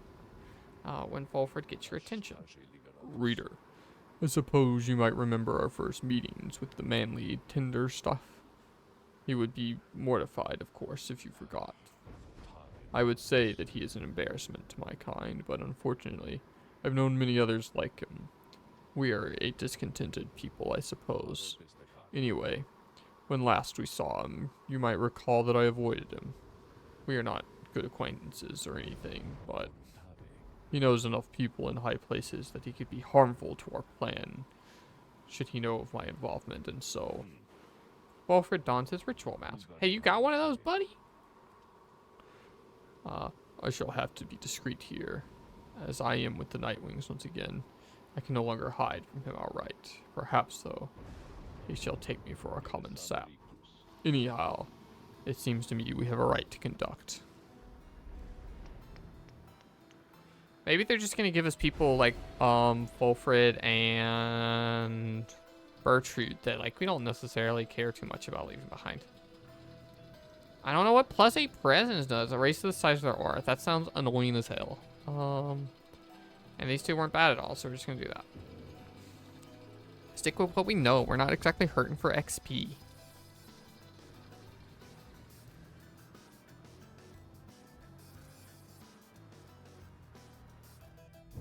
A glorious eve to you as ever, O you exiles of the Nightwings. The 8 scribes dragged you all the way into the blasphemous Isle of Claymere. Here you are to be surrounded by even more gibbering nitwits than usual. The adversaries you are to confront shall be the Chastity. Reduce their fire Fucking to a losers. smolder and step closer to freedom. Who would want to play on the Team Chast? Yourselves. My, what do we have here? Why, the Nightwings come to grace us with their presence once again? You think you can simply cut us down like last time? Is that it? You sense Wolfred reaching out to you. Reader, let us indulge him for the time. Perhaps he shall reveal something we can use to provide a disincentive for his meddling. Just let him keep talking. I shall remain hidden. And my, the colors of those raiments, I mean, they are rather gaudy in this light, I have to say. Though I mean no offense of this, of course. So, do you suppose this rite is going to commence soon? As much as I enjoy our little chats like this, I do think I have to get going soon. If you must know, I'm expecting an important message from the other side, no less, come dawn. I hear something is brewing out there. Some sort of unrest. So yes, it is a very important message sent all this way by those little imp couriers. And I must say, those little things, their services are certainly not cheap. Though, I'm sure that I could go get a good deal on their services if you wish, perhaps. Contact a loved one back home, All I ask, of course, is that you stand aside and let the chastity prevail, as well we ought, for I have a date with Destiny not long from now, upon the fall of Solium. He continues talking for some time until at last the rite is set to start.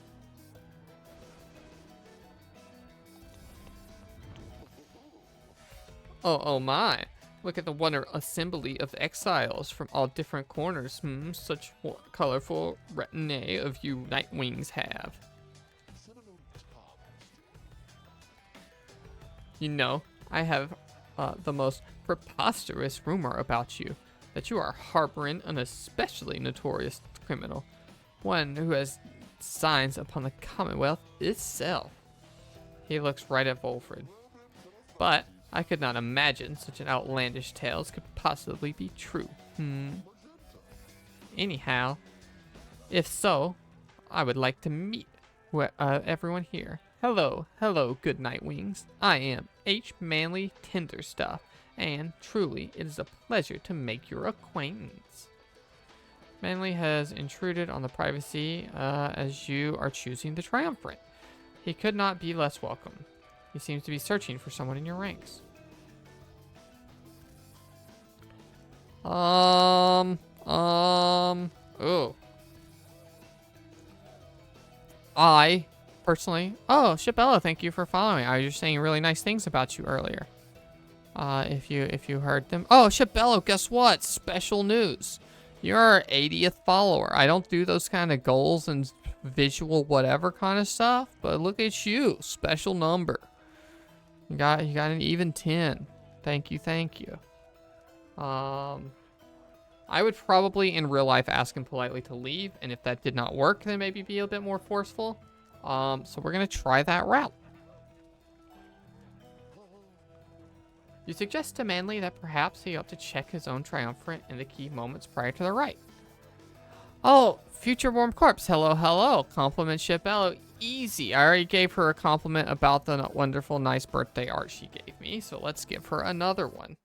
And I will tab out real quick so I can go clear the request queue. Shibello, like I said earlier, I do a lot of work and involvement for Kyle Bossman and making cool events and stuff happen. Shibello is another such person, and one that is incredibly dedicated to that and puts in a lot of work and seems really passionate about that, and I appreciate that a lot. It's easy to do that kind of stuff and give back to that kind of place and be passionate about that kind of place when there are other passionate people like Shibello there doing the same. And, you know, that is inspiring, as I see her do stuff like Music Club and help out with the album, the concept album stuff.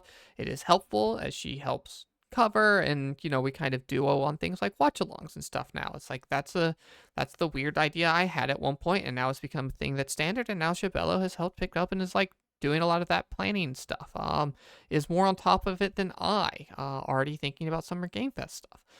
So it is a pleasure to work with her on that kind of stuff, and it makes me happy to have other people like her around that are passionate about that kind of thing.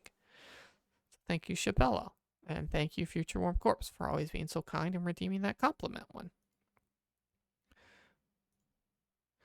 And we're going to go back to the game. I hopefully Shabella is here and didn't just, like, see that I was streaming on Discord and then click a follow button, and she actually got to hear that. I hope so. Hi, Shabella.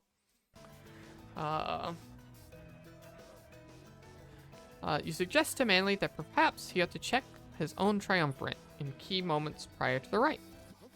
I should maybe go full screen for those. If I'm going to tab out anyway and we're not going to hear the game music, I should maybe just go full screen. I don't know, whatever. Maybe going forward we'll be full screen for those, but who knows? Why, yes, of course, of course.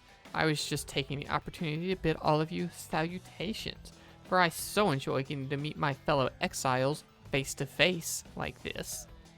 Yes, yes, there may be rules against this type of thing, but who's counting, am I right? I'm sure the scribes wouldn't mind if they were here. Anyway, now that you mention it, I ought to go check on my wonderful colleagues. See you shortly, and good luck. Manly leaves at last, leaving you to focus on the rites again. Who shall conduct this rite? Who shall conduct this rite? Sir Gilman. Sir Gilman. Forever and always.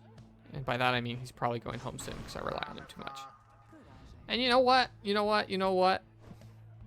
Hedwin, my Hedwin buddy, old pal. You're in there. Edwin. Very well. Not having to hear Manly gloat is a good motivation to prevail here, if his shot at freedom isn't good enough. Are you quite ready, O Nightwings? I doubt you are. Because my colleagues of the Chastity and I have a trick or two that we think shall take you by surprise. Just watch. Yeah, sure thing, Chastity. As the rites commence, the imps throughout the Converse area roar with excitement. Okay, if I was a real pro try-hard gamer, I wouldn't advance the text until the imps were in a position favorable to me. But I'm not going to do that. I'm just going to click through it normal.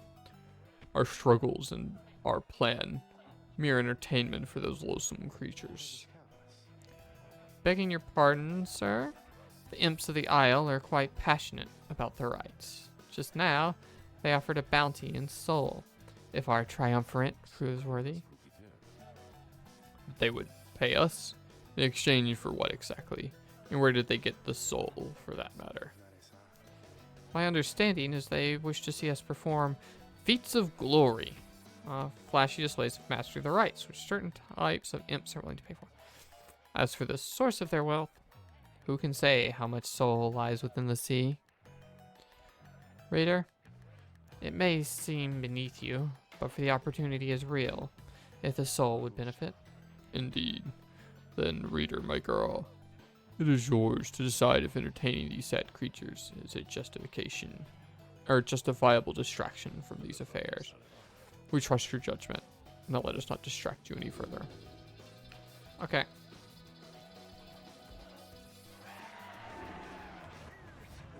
Oh, exiled in a single warcast. Okay, that'll be a thing for Pamitha to do.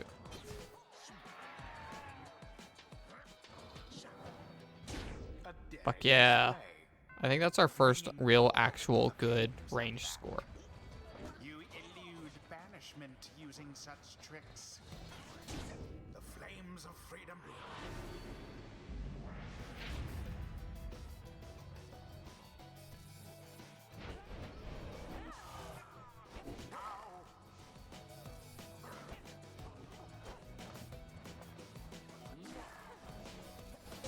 Glory to the scribe. So easy. I'm so good at this video game. And we're just gonna always be poor. If we get those 2 kills in a cast, then cool. Short of yours.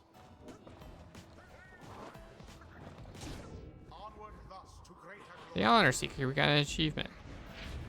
We're doing 200 pyre damage with Gilman, I think.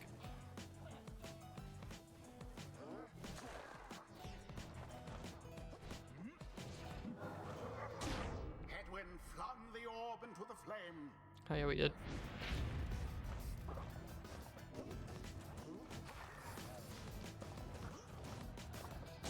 Dude, these people are so free. This is so easy. The imps grow more agitated with each passing moment. Some start spilling onto the sacred grounds. Now, my impish friends, do calm yourself. Calm down. I said, calm down. I said, calm down.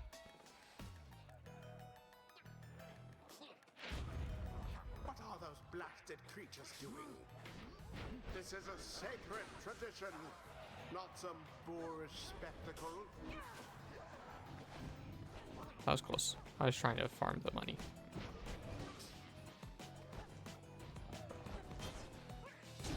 Resplendent. But we're not going to get any money, and that's okay. Now go on, just once more. Well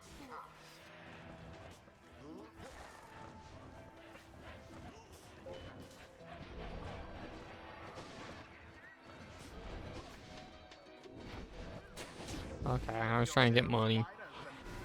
Yeah, we left ourselves wide open. Intentionally.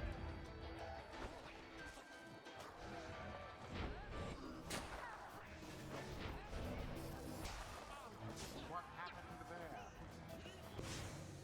How very sad for the chastity. Okay, we're just going to win. It is done. The you-know-who prevailed. And what a crushing victory it was. I was trying to read an achievement. That's why my head was down there all weird. Done. It was hard for me to read. Oh. My word, how could this happen to me? You deceitful, ignorant, utterly uncouth pack of fools. Have you any idea what you've done? Fulford watches the outburst in silence. Keep starting off like that, Manly, and you shall reveal all we need to know. You harbor such fear within your heart there, don't you? Coming from aristocracy and now in exile, how they must speak of you. What would they think of you if you don't get out, or even if you do? Fulford remains deep in thought, studying his adversary. There, I see now. Then Fulford recedes into the shadows. What? My head. Who? Oh, I believe there must be some mistake. I have to go. Ta-ta. Fine evening to you now. It was a pleasure. Genuinely so. Manly stumbles out in the stupor. And there he goes. I lifted certain burdens from him for the time. A bit of mercy for his sake. For my people's sake. As well, it should ensure that he has no lasting memory of our encounter here. Or running into me. I'll just be off before he catches up. Hey, readers can do some fucked up stuff, huh? It's not just that I can read a book. I can do like mind control. Hell yeah. Stirs now in the hearts of all these exiles. No matter what they say, I refuse to think that there's something sort of limit to one's understanding of all of this. Okay. Hedwyn and his allies cause banished adversaries to remain banished 2 seconds longer. Yes, please. Murders. Hedwyn lets us do murders now.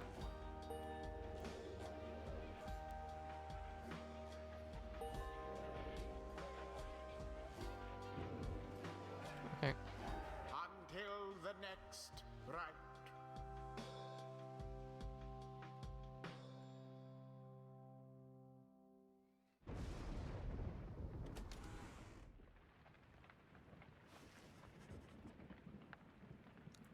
After you and your fellow exiles vanquish the chastity and find the lone minstrel tending to one of your own.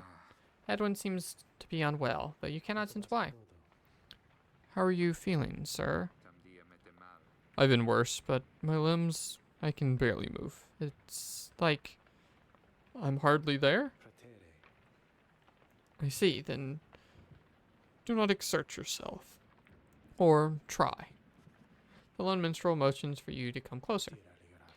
Reader, Edwin appears rather disoriented and more fatigued than usual. Reported feeling not entirely present. Symptoms of banishment sickness. Alignment suffered from those who frequently conducted the rites, debilitating but fleeting. You should soon be able to take part in light activities, I think. But under no circumstances shall he be able to conduct the upcoming rite. Now then, I ought not keep you from the stars above. Please go look at them, for all of us, I think, are anxious to depart this place. Okay, well, I was considering Hedwin to go home next, but I guess he's not going to be allowed to participate, which means he's not allowed to go home. Um, the stars yet shine for you, revealing various paths forward.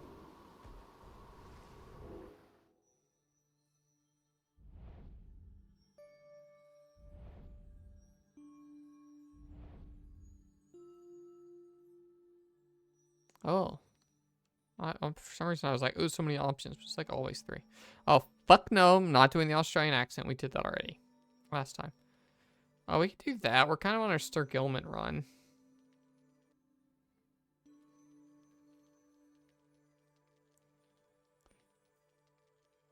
What do you think? Sir Gilman's not the next to go home yet. He's not ready. He's still punishing himself. He shouldn't be the next to go home. So maybe we go beat up this team that just hated Jody. Even though she's not here, we do have to play him eventually, right? And then if Hedwin's not going home, then who goes home next? Pamitha told me she's not ready. Maybe? No, Sir Gilman's not ready. I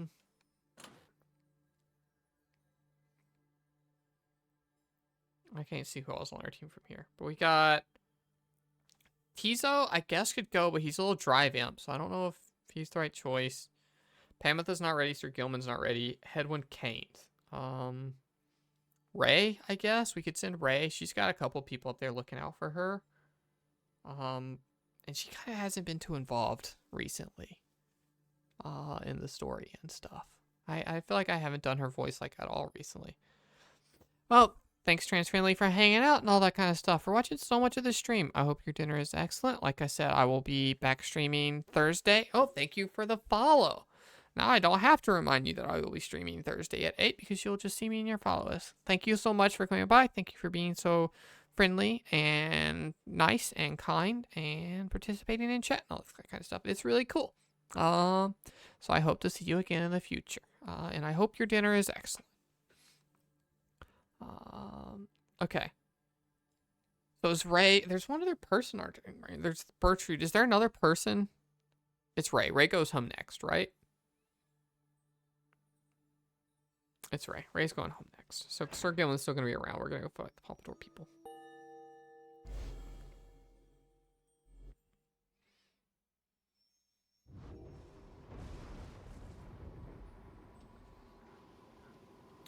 Again, we are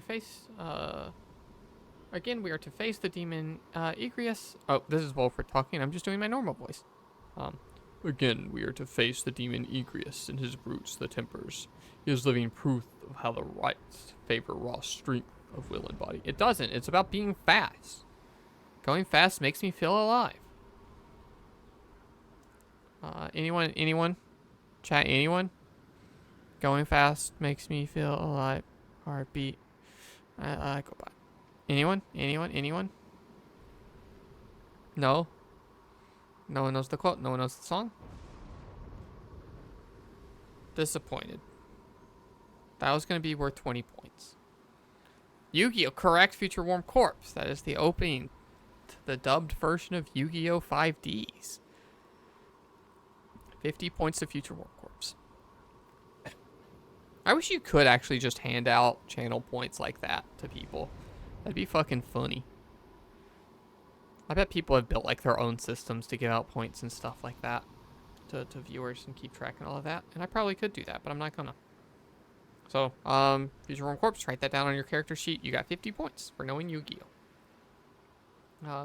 Wolfred then offers you such details as he knows of your next adversary.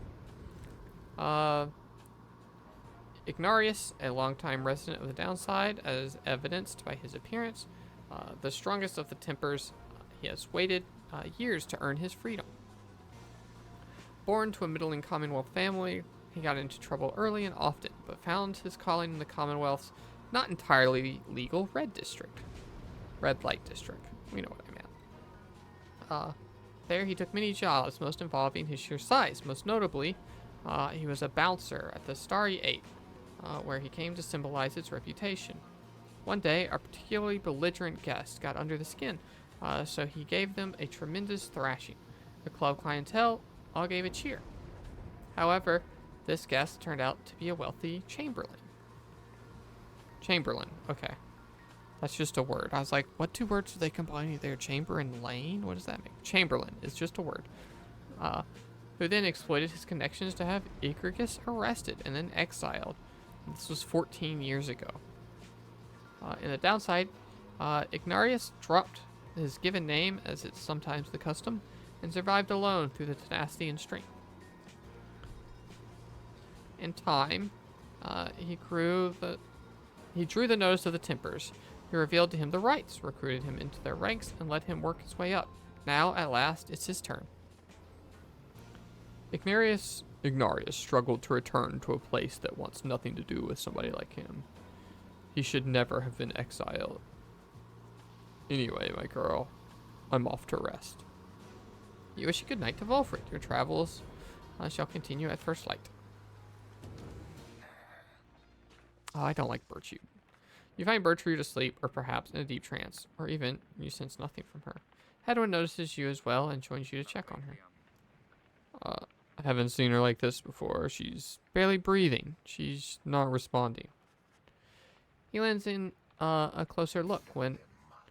Halt thine advance, knave. Dare you disturb my slumber? I am terribly sorry, Bertrude. The reader and I, we were just checking to make sure you were alright because of how we saw you there just now. And how exactly didst thou see me just now? Well, you appeared to be dormant, perhaps? Does thee think we had simply perished here, perchance crumbled in our ancient age, a weakling barely clinging to their wretched soil? No, I mean, I sincerely apologize for having disturbed you, Bertrude. I know all this has been an adjustment. Having to be around someone like me, maybe the others too. If there's something we can do to make your stay more comfortable. We shall not yield to thy flirtations, boy. Flirtations? Wait, no. I know that our hearts belong to another, boy. Thou knows nothing of our ways, whilst waking or in our dreams. Thus, we advise thee ample caution in thy future interactions, lest we use thee as subject for our sorceries.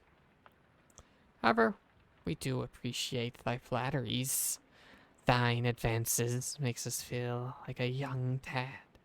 Once more, we were among the most sought after of our kind within the southern bogs. I like confidence. Thou art free to depart now, boy. Edwin turns to leave, but know that we do appreciate thou taking the time to check on us whilst we dream. And know that our stay amongst ye has been comfortable enough thus far. Thank you, Bertrude. Thou art welcome, boy. Despite the oddness of the exchange you witnessed, you sense that Hedwyn and Bertrude gained a better understanding of each other. So I've been trying my best to not see stuff from Hades 2, because I'm going to play Hades 2 Thursday, and I've been trying to save it for stream. Very hard to do. Shout outs to the streamers who do that with shit like Final Fantasy 7. I'm not going to stream it until, Saturday, even though it comes out, Tuesday or whatever. The crazy people stuff. But the little bit that I have seen from servers I'm in and talking to people and stuff, have been, wow, everyone is so hot. Every character is just like, it's fucking Hera's so hot, or whatever. Whoever it is. I don't know if Hera's actually one of them or whatever. But maybe that's just my circles. Maybe that's just what me and, people I talk about. But a lot of that.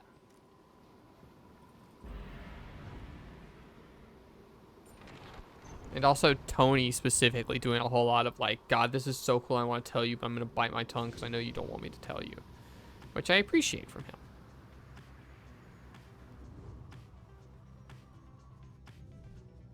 Oh, we're not going to bother them.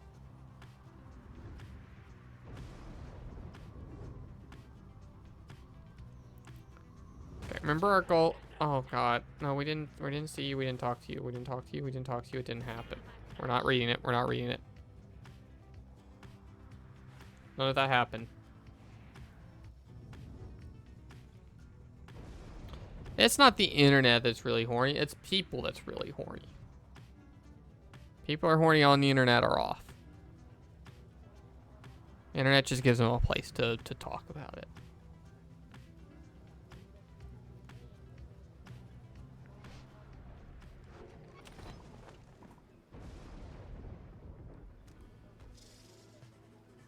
Fog Witch Bertrude knows much things, growing unseen throughout the land.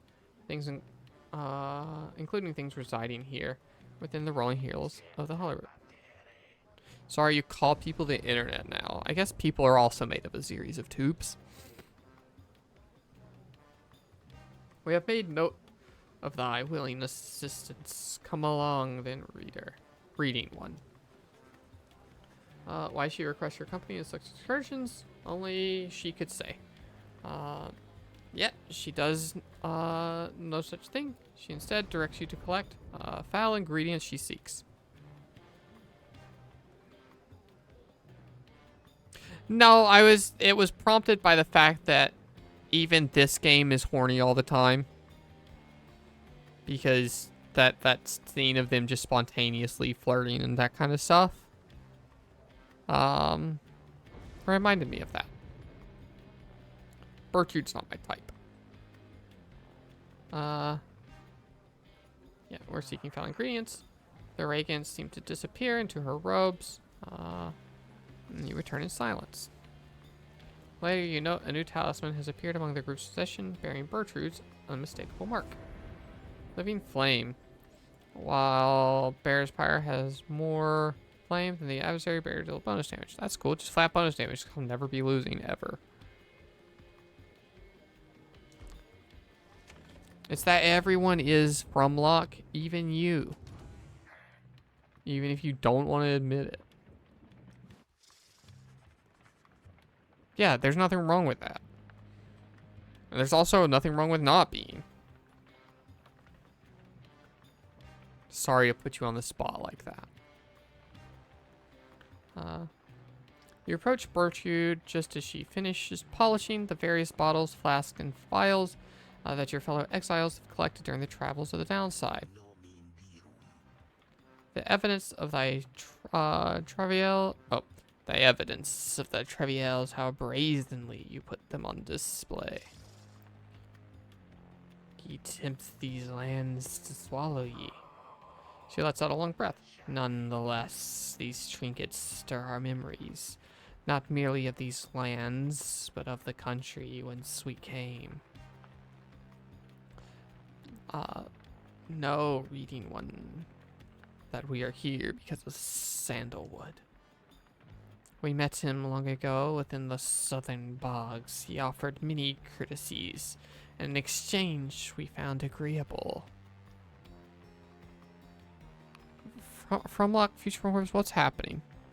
What's happening? Is this stuff pouring in from elsewhere into my stream that I should be concerned about? You're allowed to just say those words. Automod never call horny or harem or any of that kind of stuff. Come on, Automod. I've got you set up and stuff. We sought then certain regents necessary for our studies of the heavens and the earth, and he knew how to procure them. Oh God. Of course it's Loa's fault. Most things are Loa's fault. In exchange, we were to boil for him our finest things, a certain recipe, notorious yet secret. Its stain could never be removed. Oh, but the Commonwealth misliked it.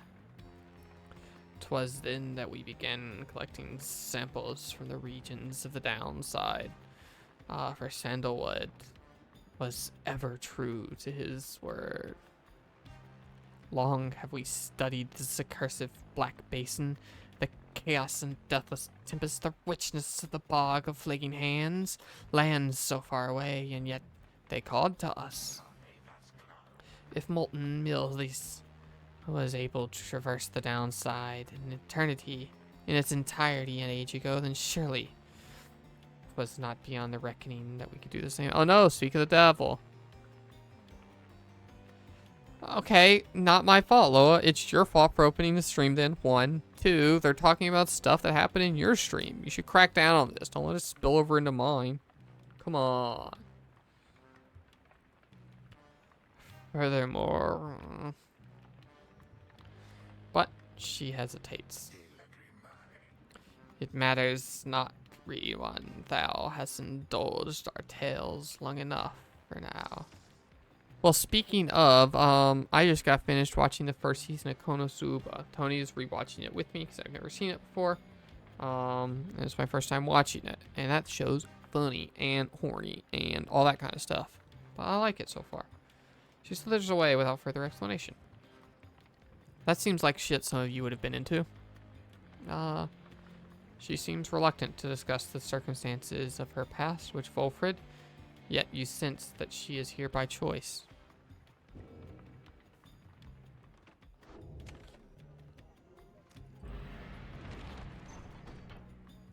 No, Konosuba is not the one with butt dueling. You're thinking of... Ooh,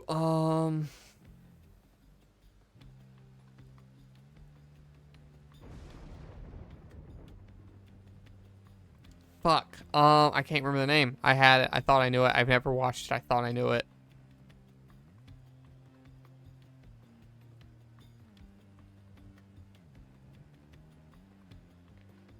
Somebody look it up. Somebody tell me. I'm gonna look it up. Keijo. Okay. I got to Kirijo, but that's Mitsuru's last name. Fun fact, Mitsuru Kirijo, from Persona 3, shares my birthday. She's exactly 1 year older than me. No, Loa, fucking weirdo. It's obviously darkness. It's so clearly, obviously darkness by a mile. No, Crazed, I read that as your enthusiasm, and I am keeping that as your enthusiasm. You're super into that show, and I know it.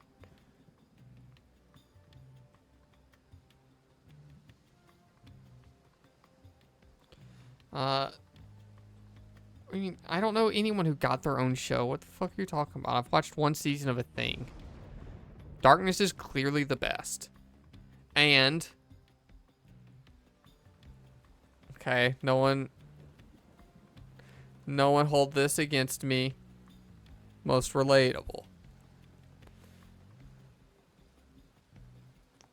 Hopefully Megumin got her own show because she got written off at this one.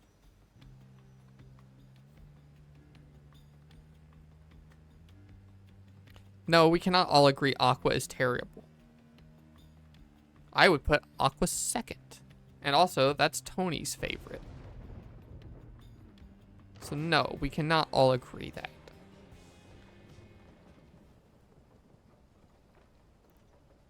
Oh, it's the 8th there, so happy birthday. Oh, can I open that on stream? Crazed, if you clicked on it, am I allowed to click that on stream? If I click it on stream, I gotta put it on stream. Okay, we're gonna go full cam for my Loa made me birthday art reaction. And then we're gonna drag it into stream if it is safe. Oh my god, Loa! Holy shit, is so fucking cute. Save image as desktop drawings Loa, because I have a folder for the cool Loa birthday art. We're gonna go there. Cool. We're gonna go to full cam. Loa, that's so good. You're so sweet. I was gonna show birthday art off next week, but because next week's gonna be the next stream, not next week. The Thursday stream. I was like, oh, this day we'll you know, we'll stick to the game and we'll get through it. We'll do so much of it. It was genuine, Loa. Why would I not be genuine? Also, I put this in the wrong folder. Apparently I have 2 Loa folders on my computer somewhere. Because this does not have the other birthday art in it from last year. This has the collaborative punching thing in it, and that's it. Okay.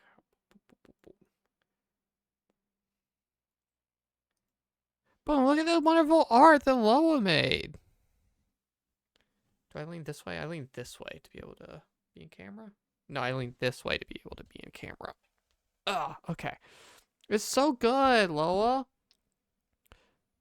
You know I did not do this good for your birthday, right? You're gonna have to do this much to do this good. That's very sweet. And I do love it. I'll still show Shipellows on Thursday. Because I don't have it ready to move in like this. I left it saved in a different folder and stuff, and I don't remember where. Okay. Yeah. He's so good. Loa's the best. Loa's the best. Every one of these says Loa's the best. Okay, cool. Loa is the best. It wasn't a school. Yeah, it was a praise Loa. I worry because, well, I have not seen any. I'm aware of the kind of other birthday art Loa draws for friends.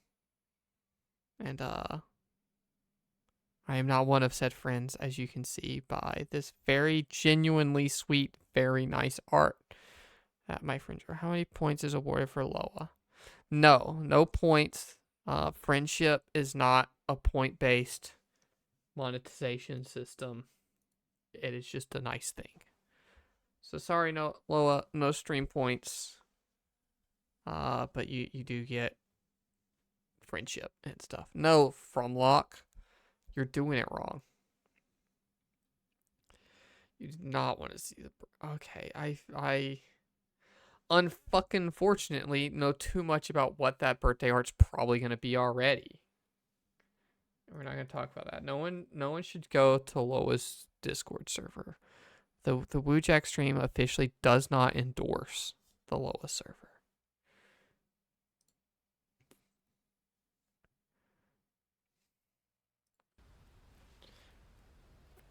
Okay. We're always poor, so we're not even gonna go waste our time.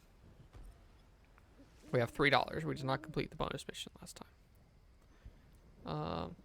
Remember when last time I ended stream being like, oh, we'll just complete one ride every time. It'll be so good. Or release one friend every time. That sure is working. Lo, I have not played Hades 2 yet. I will be streaming Hades 2 on Thursday. So I have gone out of my way to not play it and not look at it in order to play it on stream for the first time. Which has been painful. It's such a hard wait. I want to play that game so bad. But I'm waiting.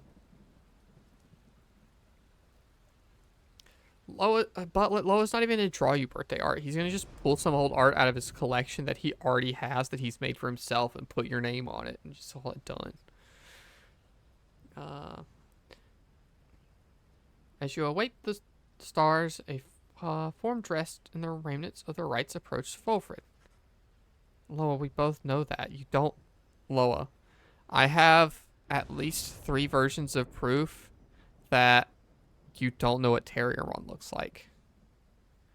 But I didn't mean like it's sad. I mean like he already draws that shit. The shit that you would want for your birthday, he's already got a bunch of it ready to go, is what I was saying.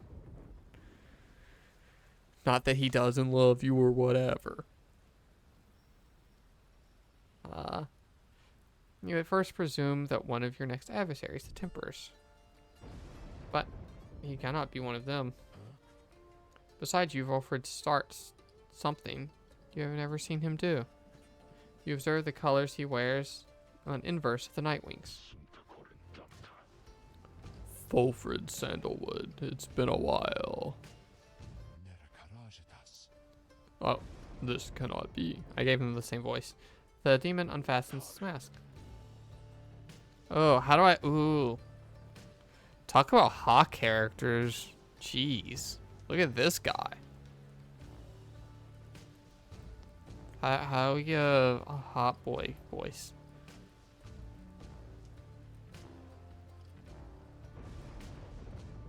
It can? What if I just do like a slightly higher... Whatever. You perished. I watched you fall. You did. I grieved for years, yet now you live. I do. Although these horns, they grew long ere I could walk again. Unbelievable. Then why you're here, Orlok? Former exile of the Nightwings betrayed and abandoned his moment of glory. Oh no. You know full well, Volfred, to reclaim what is mine by right. Demon Orlok leaves without another word, just as the stars above burst to life. Seems to set the sky aflame. Oh, I thought this was going to be a new friend coming back to us, but apparently, Hot Angie Boy is Angie. Okay, what is this? Adversaries shall have 50% stamina. Increase their abilities. Honestly, we're not hurting for XP. Okay, chat, chill. Alright? We're officially done with this one. No more lower horny talk, okay? I'll ban every one of you if I gotta. So, we got it out of our system. Again, nothing wrong with horny and that kind of stuff, but time and place. Time and place. And that time and place is lowest stream. What lunacy is this? Thank you, From Frontlock. Nightwings are to stand against themselves this time around. This is a mutiny in violation of the sacred law. The exile whom you face, Oralek. Long ago he had his chance. Thank you, Bob. And he relinquished it. He cannot simply claim it now. And I cannot preside over this nonsense. Good night. No, I do not, Lola. It would probably be a lot more fumbling with the mouse cursor as I try to tab out and all that kind of stuff.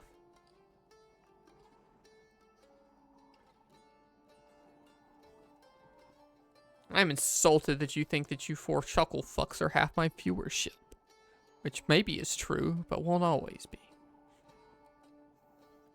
Oh, speaking of good bits, there's a streamer I used to watch a lot and don't really watch as much now, Coney, who is a Smash commentator, maybe still is a Smash commentator, does other general streaming stuff. He's got like a TV in the back that he's got chat on, and last time I tuned in, he was doing a bit where somebody could like kill a chatter, and he would just like shoot a Nerf gun at the TV, and then a mod would ban a random chatter. And I think that's a funny bit. Unless you're the one who gets banned, and then it sucks into a shitty bit and actually is bad for the individual viewer experience. But if your chat's big enough, then I guess you can just make one person the butt of the joke, and that's okay. I don't know how big of a stream you have to be to ban half a chat. Well, it's I don't know if it's whoever he actually hits or if the mods are just banning somebody, but. They might just have a button to pick a random chatter out of a draw whenever that happens. I have no idea. Again, I was not watching that long. I just saw the bit happen once. It might be like a, unban request after stream or whatever. And unbanned, it might just be a little timeout. I don't know. But I thought it was silly. And not the kind of thing I would do on my channel, I don't think.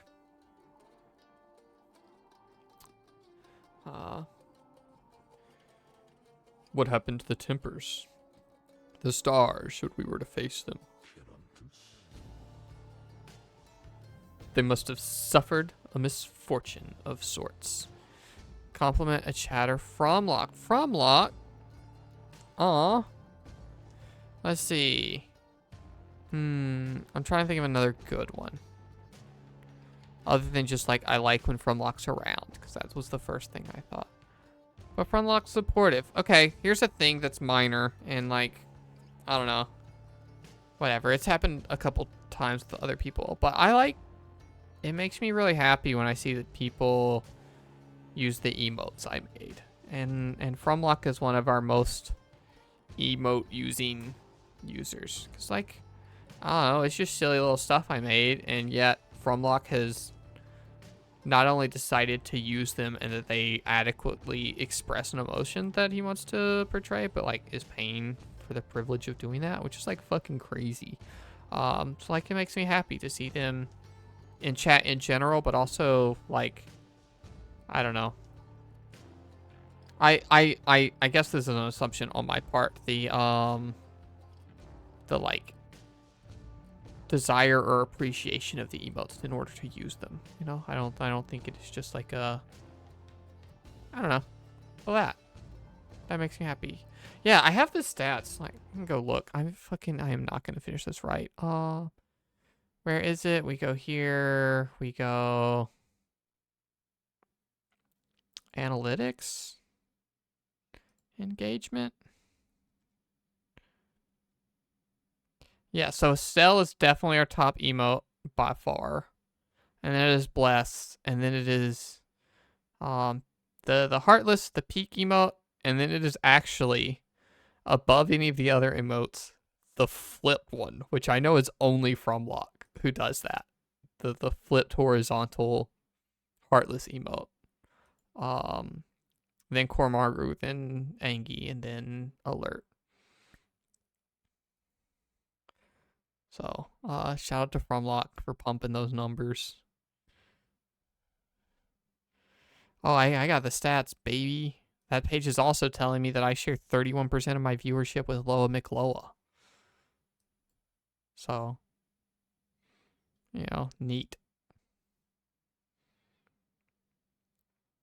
Honestly, I don't find those analytic pages too useful and stuff. Other than like, hey, your stream had more viewers or less viewers or whatever. That's kind of neat to see. But like, if I go look at what's the peak stream time for Spike Volleyball, it's just me because no one else plays that fucking game. So it's not like I should stream at this time or whatever.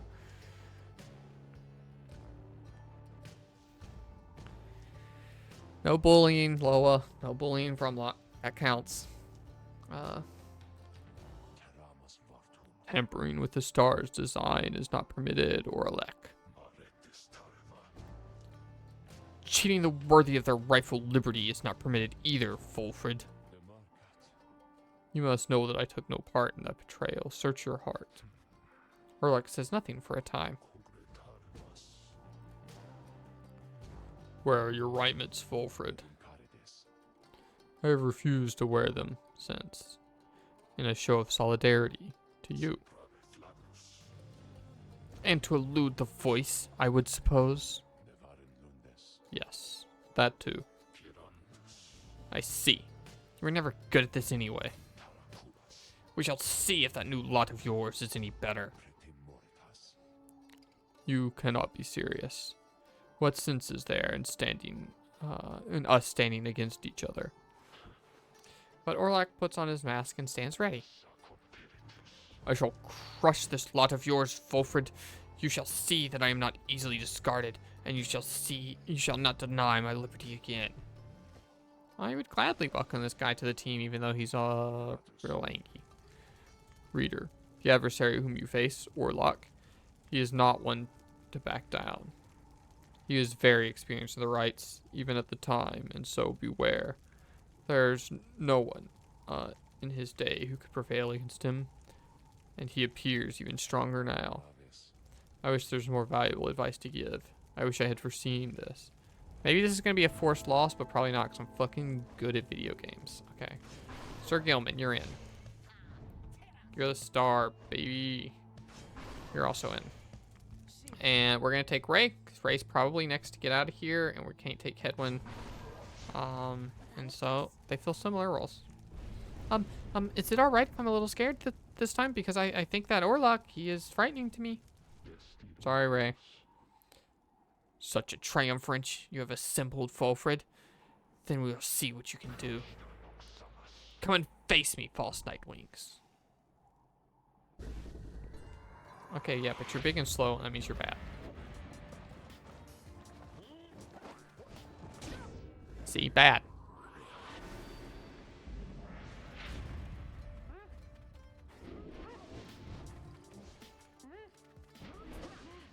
Oh, I didn't know I could throw. Oh, yeah, okay, we're getting scored on. That's probably out of point. Oh, only 16? That guy sucks.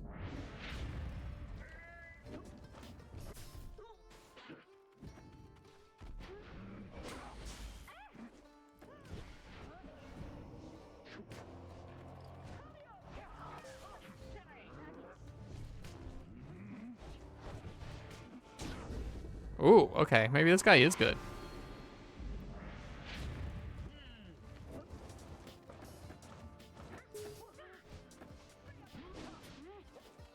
Yeah, I saw Loa. It's sad. It sucks. My stream better not be cursed because if Supergiant goes under, I will cry a bunch. But fucking... Fucking Hi-Fi, I think, is the only Microsoft published game in like 10 years that I had any interest in. So that's a bummer. Also, Arcane Austin, which, I never played any of their stuff, but still a bummer. Also, those other studios whose names I don't even remember, still a bummer. Thank you, Crazed, for correcting your branding.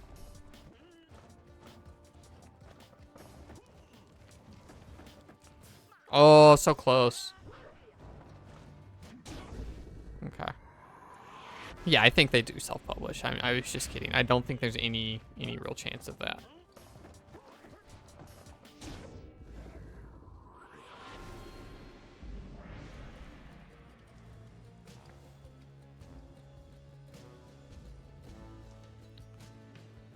You've grown weak, dragging through the mud. The good name of the Nightwings all the while. I'm kicking your ass, dude. Oh, he's tricky.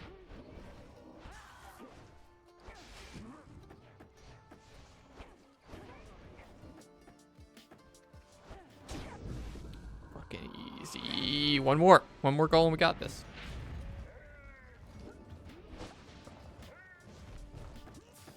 Oh. Agreed. Botlet.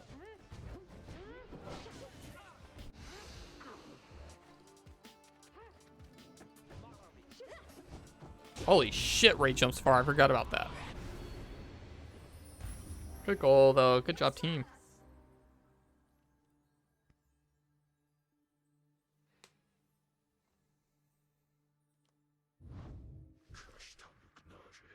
You, who call yourselves the Nightwings, it seems that you have learned something from Sandalwood after all. But you are the Nightwings in name only, and as for the rights, it is a mockery of what it once stood for. All of this a stain upon the legacy of the scribes. Wilfred looks at Orlok, departs without another word. Orlok, forgive me. Good job, Ray. I feel so overwhelmed. I think because the scribes, I think they speak to me and lift me up whenever I began to think I'm going to fall. Ray is banished while jumping. She'll instantly return to the origin of her jump. That's cool. Yeah.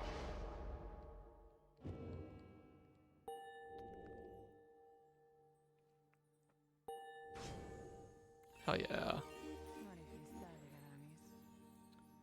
Good a time as any to say thanks for having me along on this strange little journey of yours, reader darling.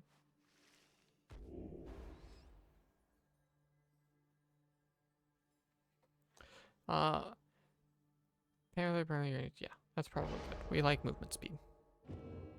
Yeah, I don't care about you. You don't even have a tree.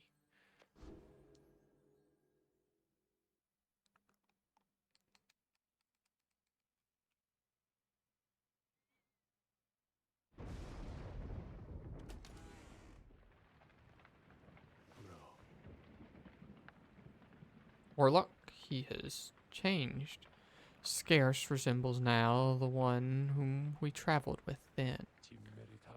I am afraid so. I can only begin to imagine what he has been through in all these years.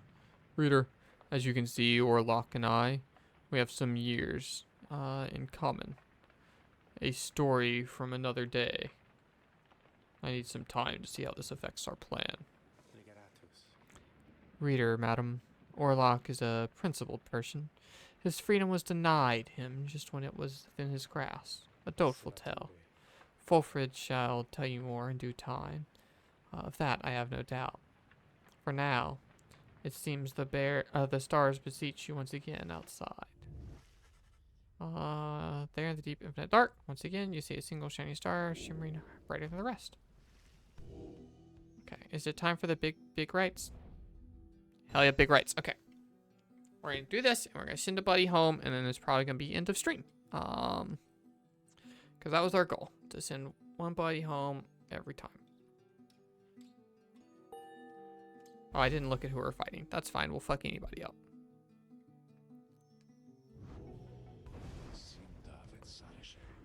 Once more, then onto the fall of Solium. Excellent. Our plan proceeds at pace. We need but continue to make good on all such opportunities the stars present, so much as possible. Then our ranks within the Commonwealth may yet grow strong, enough that we shall sway the people toward our cause. It shall be difficult, but the people have their hearts and conscience, and Commonwealth has long since lost its way. The never-ending wars of the Highwind remnants, the passing of the sins of the exiles, than ever before, for increasingly more dubious causes. The burning of books, the outlawing of literacy, these are the corruptions, the teachings of the scribes. Together we shall prove it soon enough. Wilfred, sir, what of Orlek? Wilfred says nothing in response at first, but Orlek appears to have his own agenda now. We shall have to try and keep an eye on him, although our plan remains the same. Anyway, we have a mountain, which we need to climb. Let's all rest a bit if possible. This night, we shall fly at the break of dawn. Okay, oh, who are we talking to? Oh, hi Tizo, buddy. Tizo seems despondent following the confrontation with Orlok. Tizo is filled with mixed emotions at having seen Orlok again. Oh, you were on the team then, buddy. I'm sorry. Like Wolfred, he thought for sure that Orlok had perished long ago. Tizo is angry that Orlok acted so unfriendly with everyone. Then the little imp looks at you with sadness in his eyes, but says no more. He skitters up onto the rafters. Fair.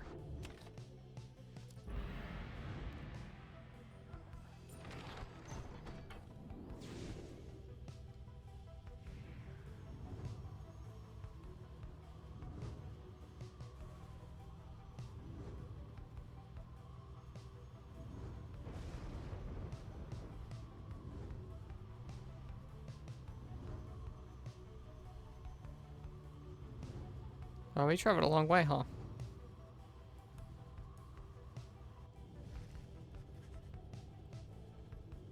The inverted fall of Solium wars in the sky. Somewhere beyond it lies the Commonwealth, beyond your vision and beyond your grasp. If only we could fly home right now. Looks like this thing just can't go any higher, though. And it's a long way up that fall, isn't it? We'll get there just yet. We just have to keep going. Oh, I went too high up. That's what happened. Pamitha. Favor from the scribes.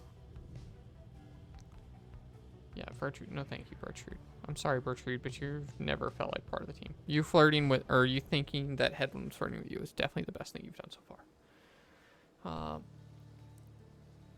You land among the splendors of Mount Allendale, at whose summit awaits the liberation rite.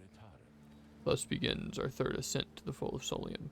My agents in the Commonwealth report our plan is receding. Let us strive to liberate one of our own and raise its chances. Okay.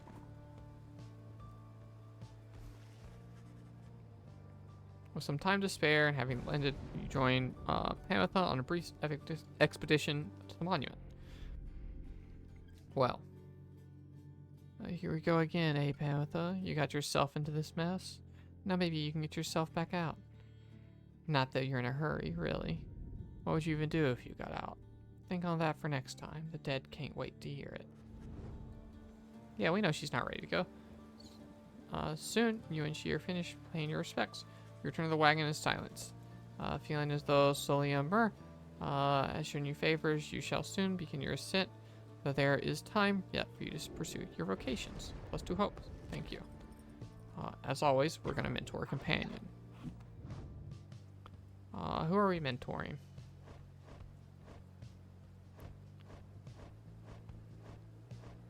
Okay, maybe this is a waste, but I'm going to give it to Bertrude to see if hitting level 2 unlocks her tree. If she just doesn't have a tree, we're not using it. Very well, then. Educate us if thou canst.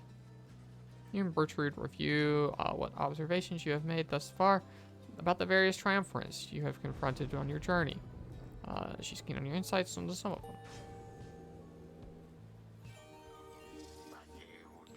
Thus does our grasp of ancient sorceries grow ever still. Okay, she does have a tree. It just doesn't show you a tree at first. Well, Birchroot's Pyre has less fire than the others. They're never gonna happen. What's the bottom ones? That's all we care about. Oh yeah, never gonna happen. We're fucking winners, baby. Easy choice.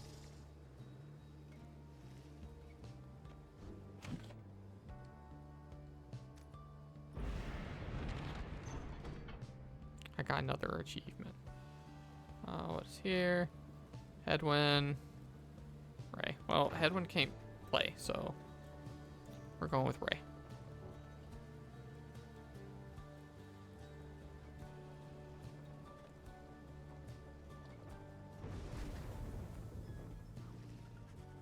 While traversing the sheer cliffs, all the way to the summit, you pass a monument to Molten Muleth, and Ray happens to take notice.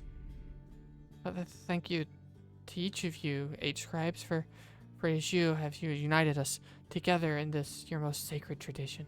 The path, the outcome are the same. Is it not so? But I need not ask, for I am sure of it, and so I shall follow unflinchingly the path that you have prepared for me. Soon, you and she finish paying your respects. To prepare your ascent, you sense Mount Lone Star Spider. Okay, +3 glory. What is glory? Damage dealt. Okay, we like glory then. Quickness and glory.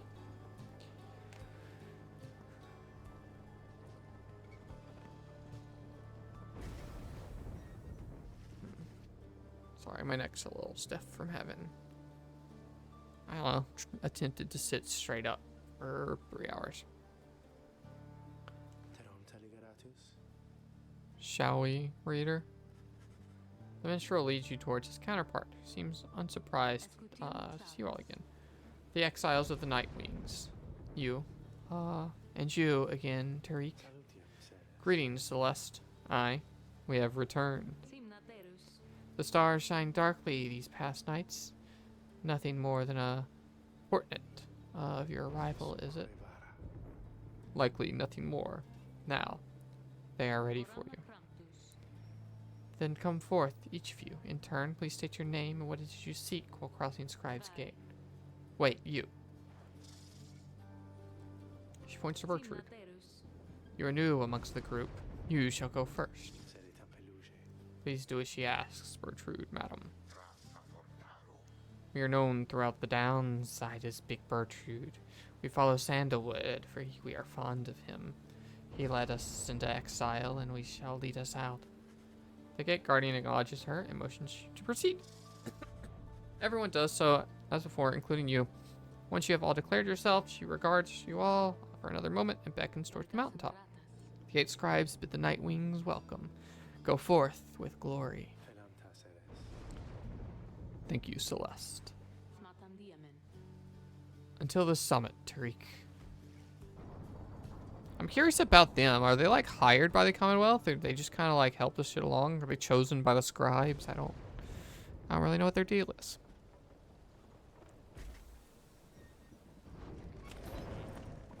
Okay. We'll go talk to somebody. We're not going to the store because we're always poor. Hi, Pamitha.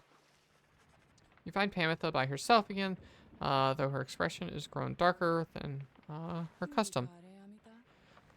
Any art projects I'm working on? No, currently. I want to do a profile picture and like banner and stuff. Haven't started it. Kind of thought about it back in my head.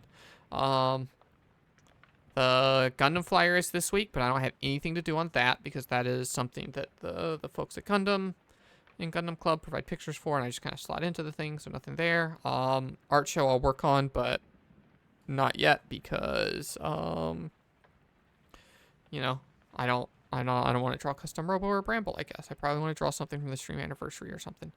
And then actually Small's birthday is May the 15th, so I've got some ideas rattling around for him, but have not started at all yet. So that's it in the art world. I'll do a profile picture and stuff sometime. The one I have now is great, and LKB made that, and I really like it.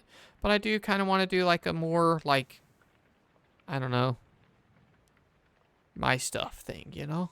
Not that her work's not great, but it's like I feel more confident to do that stuff myself now than the 2 years ago or whatever when she did that one for me. So I'll get around to that at some point, but honestly, I've enjoyed the not having quite as many art projects things. I'm not drawing Digimon all the time and fighting game every other, it's only every other week. So it's like maybe I'll just like chill and play a video game or something. So I've been like playing Stellar Blade and stuff, and time that I probably would have been drawing before. So that's why I've been playing off stream, is mostly Stellar Blade. Leave me be, would you, reader darling? Trying to get some good, proper moping in down here. And you're distracting me. Leave me be, reader. Just leave me be, reader. Just leave me be. You don't want to know what's lurking in my heart or mind. What you'll find there isn't pretty. Yet, something about her thought process is different to you now. You know that with her conditioning, she can resist your scrutiny, but now her thoughts are laid bare to you. I mean, I'm gonna respect what she wants. I'm not gonna read my friend's thoughts when she doesn't want me to. That's incredibly invasive. Pamela's thoughts are her own business. The fleeting connection between you soon is severed. Thoughts are loathsome things, reader. It is difficult to know how best to hide them. Mine are plain enough for you to see by now. She exhales and looks accents. I don't know that word, but okay. By now I am in this mess with all of you. You can see that I lack Pamitha's sense of commitment, her zeal. She lives only to see your nation overthrown, or something worse, if she could have it her way. Centuries of conflict are quite emboldening that way, especially one's sister leading the cause of death. Commonwealth forged steel, wielded with the utmost of mercy, of course. Well, I had little patience for the senselessness of it myself. Became a bit of a pariah, I suppose. I did read pariah correctly. It took me a second, but I got it. I knew Tamitha was going to get herself and others killed someday. So, when she was to fly out to one of the big missions of hers, I had other arrangements made. But after she was caught, your people did not exactly uphold their end of the bargain. I knew there were such risks, of course, and yet a chance is still a chance. Tamitha was clipped and cast down, a mercy, they called it. I did not see it that way, and in growing protest of her treatment, I was soon enough to follow. She fell silent for a while. I haven't decided if it was entirely regret my actions, but I do seek Tamitha's forgiveness, and wish that she could see my thoughts for what they were, as it seems you can. Then she might realize our nation's people have much more in common than she knows. Sometimes I wonder which of them's the stupider. She brushes past you and out of the wagon for now. How long does it take for me to complete an art piece? So it definitely depends on what it is and how much effort I'm going to do. When I was doing Digimon art, normally the actual like pen to paper drawing part was probably an hour or two. Coming up with the Digimon, planning the piece, having an idea is all stuff that takes a lot of time and kind of just happens in the back of my head, like while I'm at work or like, taking a shower or whatever. It's just kind of like a thing I have to think about a lot, but once I get going, Digimon, I can knock out pretty quick. The fighting game art, a little longer because I tend to try to use that as time to practice drawing figures, like figure drawing stuff, human proportions, like actual drawing good stuff. Not so much the case last time with Blanca, because Blanca's a dipshit, man. I don't care. So you saw how long that took to work from after the sketch, but which was like an hour and a half, I think. But before the sketch was probably another hour of doing different sketches, different poses, different layouts, and that kind of stuff. Probably around 3 hours for the stream anniversary piece. You saw how quickly I laid that out on stream Thursday if you watched. I ended that part of the stream. I spent like maybe 5 minutes just blocking out. I already had the idea in my head. I had already thought about it a bunch in the back of my head all week. So I was able to do that pretty fast. But art show stuff, you never know. It normally takes me a lot of time to come up with what that's going to be.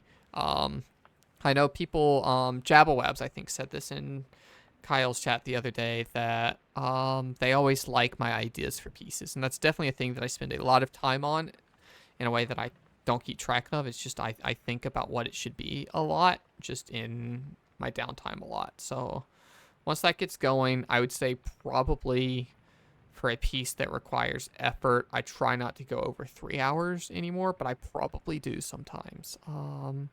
I used to spend way, way, way more. Like I said, last year's anniversary thing, probably double-digit hours. That probably happened a lot more then. Was me spending just a bunch of times. But part of that is just I am a faster artist now. I do my art a lot faster. So, you know, somewhere around there. Okay, let's commence the liberation rite. Again, you have reached the fall of Solium, where one among you can go free, provided you prevail against the essence in the liberation rite. Reader, we would ask for a moment of your time. We have to talk. The darkness falls on the minstrel of Wolfred. Pull you aside. We have some news that is, depending on how you can look at it, potentially unfortunate. The lone minstrel directs your attentions toward the dark night sky. Sorry, I sit on a little, like, it's actually just 2 fluffy pillowcases instead of a cushion, but it's coming out from under my butt. The stars are fading. It's true. With the advent of the Titan stars, visibly fewer seem to be shining than once you saw in the sky.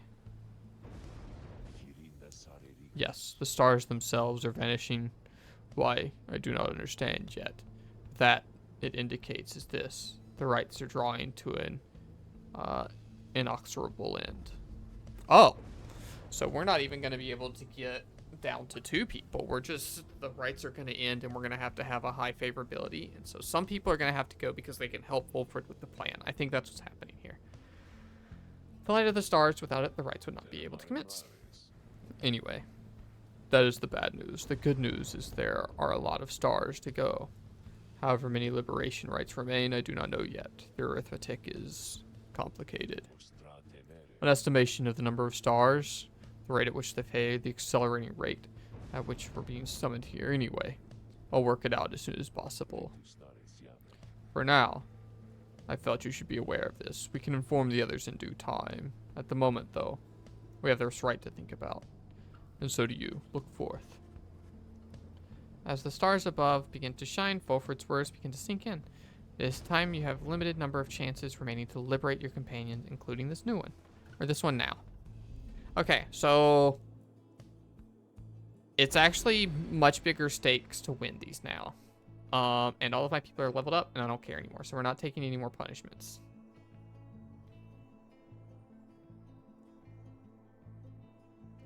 Yeah, we got everyone to, like, to the bottom of the trees. Bertrude can get fucked, I guess. But, like, everyone else is pretty healthy. We got a lot of bonuses. We've done a lot of mentorship. So, like, I'm not gonna be losing these. If we only have so many left, that means we can only get so many people out. And that means losing one is, like, more devastating than just having to retry, basically.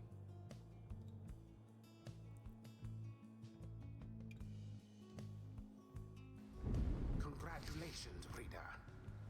It would appear the rites are drawing to a close. Sorry, I got the hiccups a little bit, I think. The doing of that Orlek in all his bitter spite. For now, your exiles have another chance at freedom here upon the fall of Solium. So too do your adversaries, the Essence. They fought so very bravely for this moment. Whichever side prevails soon shall send one of its own into the warm embrace of civilization. Who have we been playing against? I forgot. Or I didn't forget, I never looked. The pyre burns and the triumphant is present and prepared. I concur. The pyres burn and each of the triumphants is present and prepared. Then anointed one of the essence. Where's the essence? Oh, the harpies. Okay. Come forth. Now, and declare yourself and pay any respects you have unto your adversaries, the Nightwings. Tamitha swoops down from somewhere and unfastens her mouth. She looks so much like Meg from Hades. I am known as Tamitha Thane. I mean to return to my ancestral home and properly resume my responsibilities as flight technician of the High Wing Remnants. Our long stalemate against the Commonwealth shall soon be ended.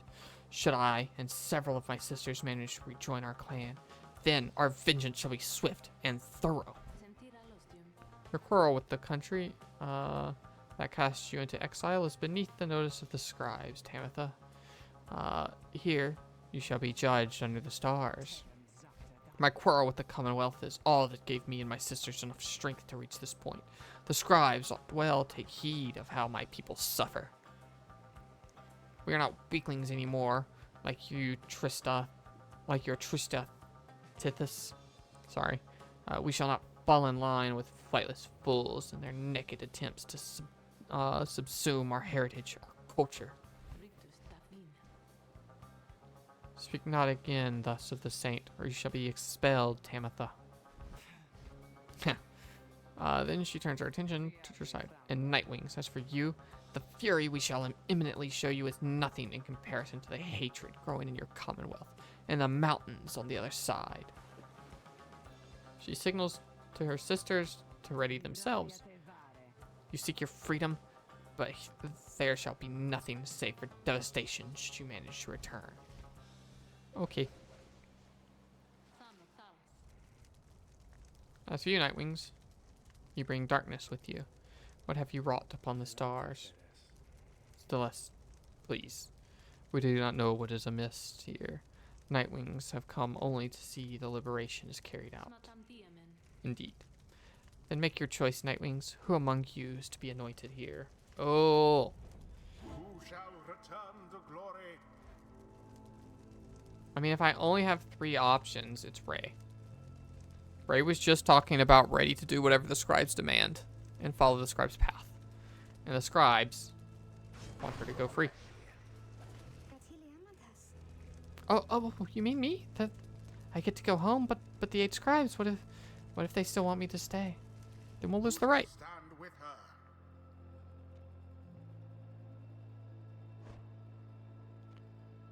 Wait, now Headwind can participate?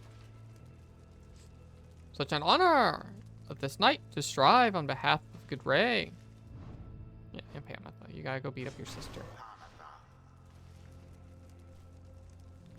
No, it is a WYRM, a worm.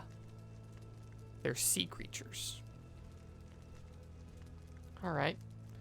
I'll see what I can do for her, reader darling. One final obstacle to overcome ere I can soar again above the Commonwealth. Such destruction I shall rain upon it first. But first, let us dance one final time.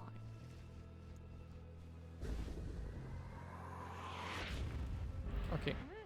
Commence. Oh.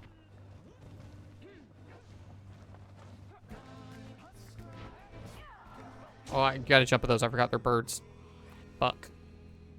Fuck. This is important and I shouldn't lose this.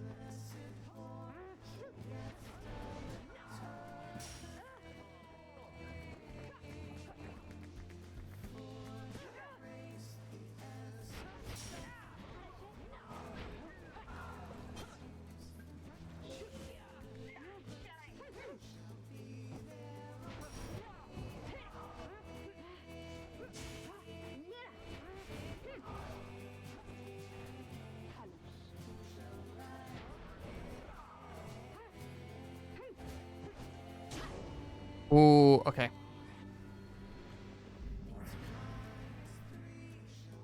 So liberation rights continue since Tamitha reach out to you, or perhaps just reaching out to anyone at all. Reader, someone, please. Let her prevail. Let her prevail. Please let her prevail. Here, this once.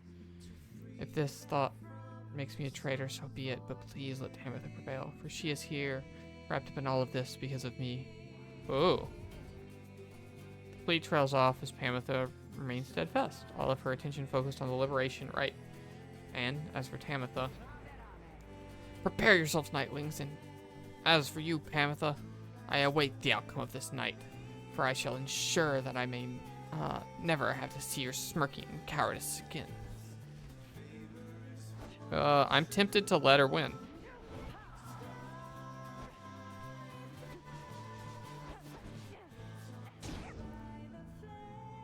I'm gonna at least keep it close so that I can make the decision myself, but honestly, I might not have a choice. Okay, never mind. I'm gonna have a choice. I'm so fucking good at video games. 23, okay. Hark now, my sisters. Damn what the book says. Advance in strike formation. Prevail here with these wretches no matter the cost. In disregard for the ways of the right, Tamitha has ordered her triumvirate to push further afield, adopting an even more aggressive stance for the remainder of this rite. Oh.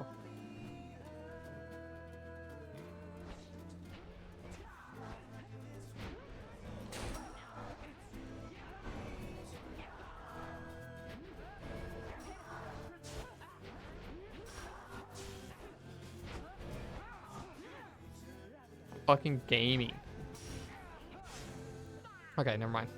I was gaming for a second.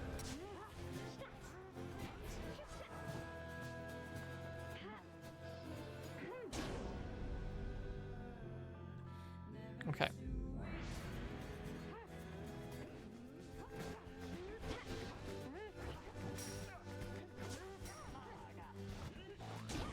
Okay, they fucked me up that time.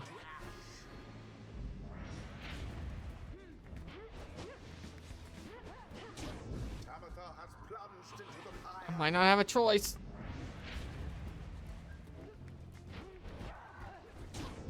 I might not have a choice. I might not have a choice. They're just flying over me. One more point. I need 2 more points. 1 more point. This is the road to ruin. Oh, That was fucking close. yes. Okay, we're just gonna play it legit. We're just gonna play it legit. Next point wins. Once more like that, and we are finished here. Oh, Ray, you're the one going home. Get there, girl. Okay, sorry. there it is. We won. We're too good. The Nightwings proved their worth. Of their adversaries, the She hates me. same She hates me. That's fine, I guess. cannot be said. We got a plan, and I can't sacrifice one fin for another one. Thus the liberation right. And thus the scribes have chosen. The exile appointed by the Nightwings shall be free. Absolved of all That was a tough one. misdeeds, return to glory in the Commonwealth. Her adversary and all others shall remain Yeah, to yeah, yeah. carry out their rightful sentences.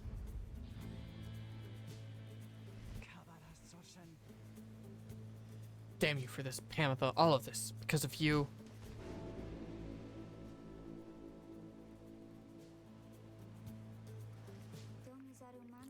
I can go home? I think this means I can go home. She shuts her eyes. By the scribes, by the scribes. But what will happen now to you, to all of you? Can you not come with me? No, no. They say not yet. The scribes, they say not yet. Although, I think your time will come. Your time will come. And I will wait for you because I don't have friends back home, at least. I didn't used to, so I want you to come and join me, okay? But now the scribes are calling me, and so goodbye. Bye, Ray. I like Ray. No, she's not dead. She's the opposite. She's going back home. Goodbye, and please, those scribes, watch over them, okay? May she return to glory. Godspeed, moon-touched one. Yeah, the plot is like we are all exiles, and completing the rites or whatever is how we get out of exile. So she's going back to the Commonwealth The cycle of the to carry out our rites plan. yet continues. We have a plan. We need people on the inside.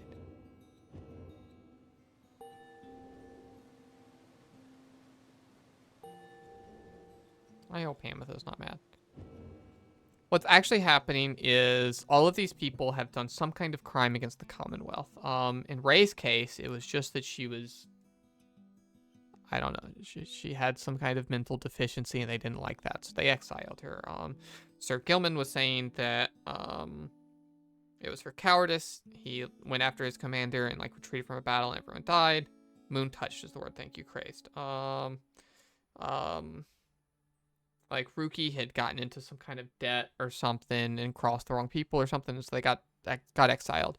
And in order to get out of exile, there are these rites that we complete that basically we are doing what the scribes have ordained. It's written in this book that we can read and all of that. And once somebody wins, we get to send them home. Their exile is removed. They're allowed back in, and they are like welcomed back home with like, I don't know, prestige and stuff for having gone through this and stuff. And our plan is to have a bunch of people all, sharing Sandalwood's plan on the other side in order to kind of take down the system and fight against it and get rid of the rights and all of that. Well, Pamitha, truly to the best of me again. Know that your actions put our sisters on the other side in even greater peril. Not that you care, of course. Yet, I am certain that we shall someday prevail, with or without my aid. To think that I was born to share blood with someone like you. Okay. So that's going to wrap it up as soon as the dialogue's over. I think there's going to be one more night of dialogue, but then I'm going to call it. No volleyball tonight, because we're already a little over time. So even if somebody redeems it, I would refund it. So none of that. You prepared for the liberation rite against the essence. Already does the Black Woman feel quieter without Ray, who returned to the Commonwealth. You overhear some of your companions reflecting on this. With whom shall this knight regularly spar, if not with Ray? Oh, cheer up already, Sir Gilman. You wonder who, if anyone among you, shall be the next to go. Then Fulford asked the groups to gather. You sense you know what the news he's about to share. Everyone. I must apologize to bring you such news in this late hour, but I felt that you would wish to know, as soon as possible, the context for our plan has changed. He looks about at everyone before revealing to them that the stars have revealed to you both. The stars are disappearing. They seem to be fading one by one, for reasons that the scribes alone may know for certain, although we all may harbor our suspicions. See for yourself, if you have any doubt that this is so. A hush falls over the companions, all exhausted from the rite and now stunned into silence. If this phenomenon continues unabated, and we have every reason to believe it shall, then the rite shall cease when the stars no longer shine. Permanently cease, that is. Your companions exchange glances. You sense negative emotions rising, confusion, fear. Before I gave you the impression that, should the Nightwings not prevail in a liberation rite, there should be no other chances. This remains so, however. Our chances are numbered. The exact number I've yet to ascertain, but, to be frank, there are more of us than we have chances left. Ooh, okay. I thought we were going to get down to the 2v3, 1v3, or get down to where we don't have enough people to participate in the rights, but this is even worse. You think your fellow exiles are beginning to realize what this means. I know this must be difficult to hear, but it is not to be a cause for panic. Our plan remains essentially unchanged. We shall take whatever opportunities arrive and return as many as we can. I urge you all to take whatever time you need to think this through. At dawn, we shall head south again to Moonlight a Clove. We can discuss further then. Now please go rest. Our path grows harder, though not insurmountable. Not while we stand together. We can prevail. The group disperses. Some whispers in hushed tones. Others turn to their quarters, speechless. There will be time later, but understand this omen. Okay, that's going to do it for this. We're going to go down and we're going to quit. We're going to proceed. And we're going to go full screen real quick. Boop, boop, boop. And we're going to talk about Thursday stream. Because next Tuesday will be more of this. But Thursday, we'll call it a birthday stream. I'm not going to do anything special except play Hades 2, a game I'm excited about. A game I'm very excited about. So that will be the Thursday plan. I've held off on the game so far, which is not easy for me to do because I would like to play that game very badly. But in the meantime, I'm gonna find somebody to raid. Also, if anyone has raid suggestions, first of all, like from Luck did last time, feel free. I do appreciate those. Second, thing is it to take care of everyone. Yeah. Question. The game. Oh no. Sorry. If anyone has raid suggestions, if anyone online that you think is cool and is like general viewership range, like let's say 50 or less kind of thing, that would appreciate or a smaller raid of our size. I don't see too many people on my list stream. I see Taco, we stream Taco, raid Taco sometimes. May 9K is a real cool guy, is he? I might just raid Taco. Sorry I asked for suggestions and then maybe gonna ignore them. May 9K. What are you playing? Just need to go to... Full screen. Sure. Why not? We can... If love vouches, then we can raid there. But I will hopefully see you all Thursday for some Hades 2. I will hopefully see you all next Tuesday for continuing Pyre. We got some even tougher decisions to make, it sounds like. So, thank you so much, everyone. I hope you all have a good night and a good tomorrow and a good all the time. Okay, so, bye, everyone. I'm going to start the raid. I always forget that this requires a countdown. Please stick around for the raid if you can. It's always nice to do. People on the other side appreciate it. I appreciate it. It makes me look good, like I'm some big cool streamer or whatever. Okay, bye.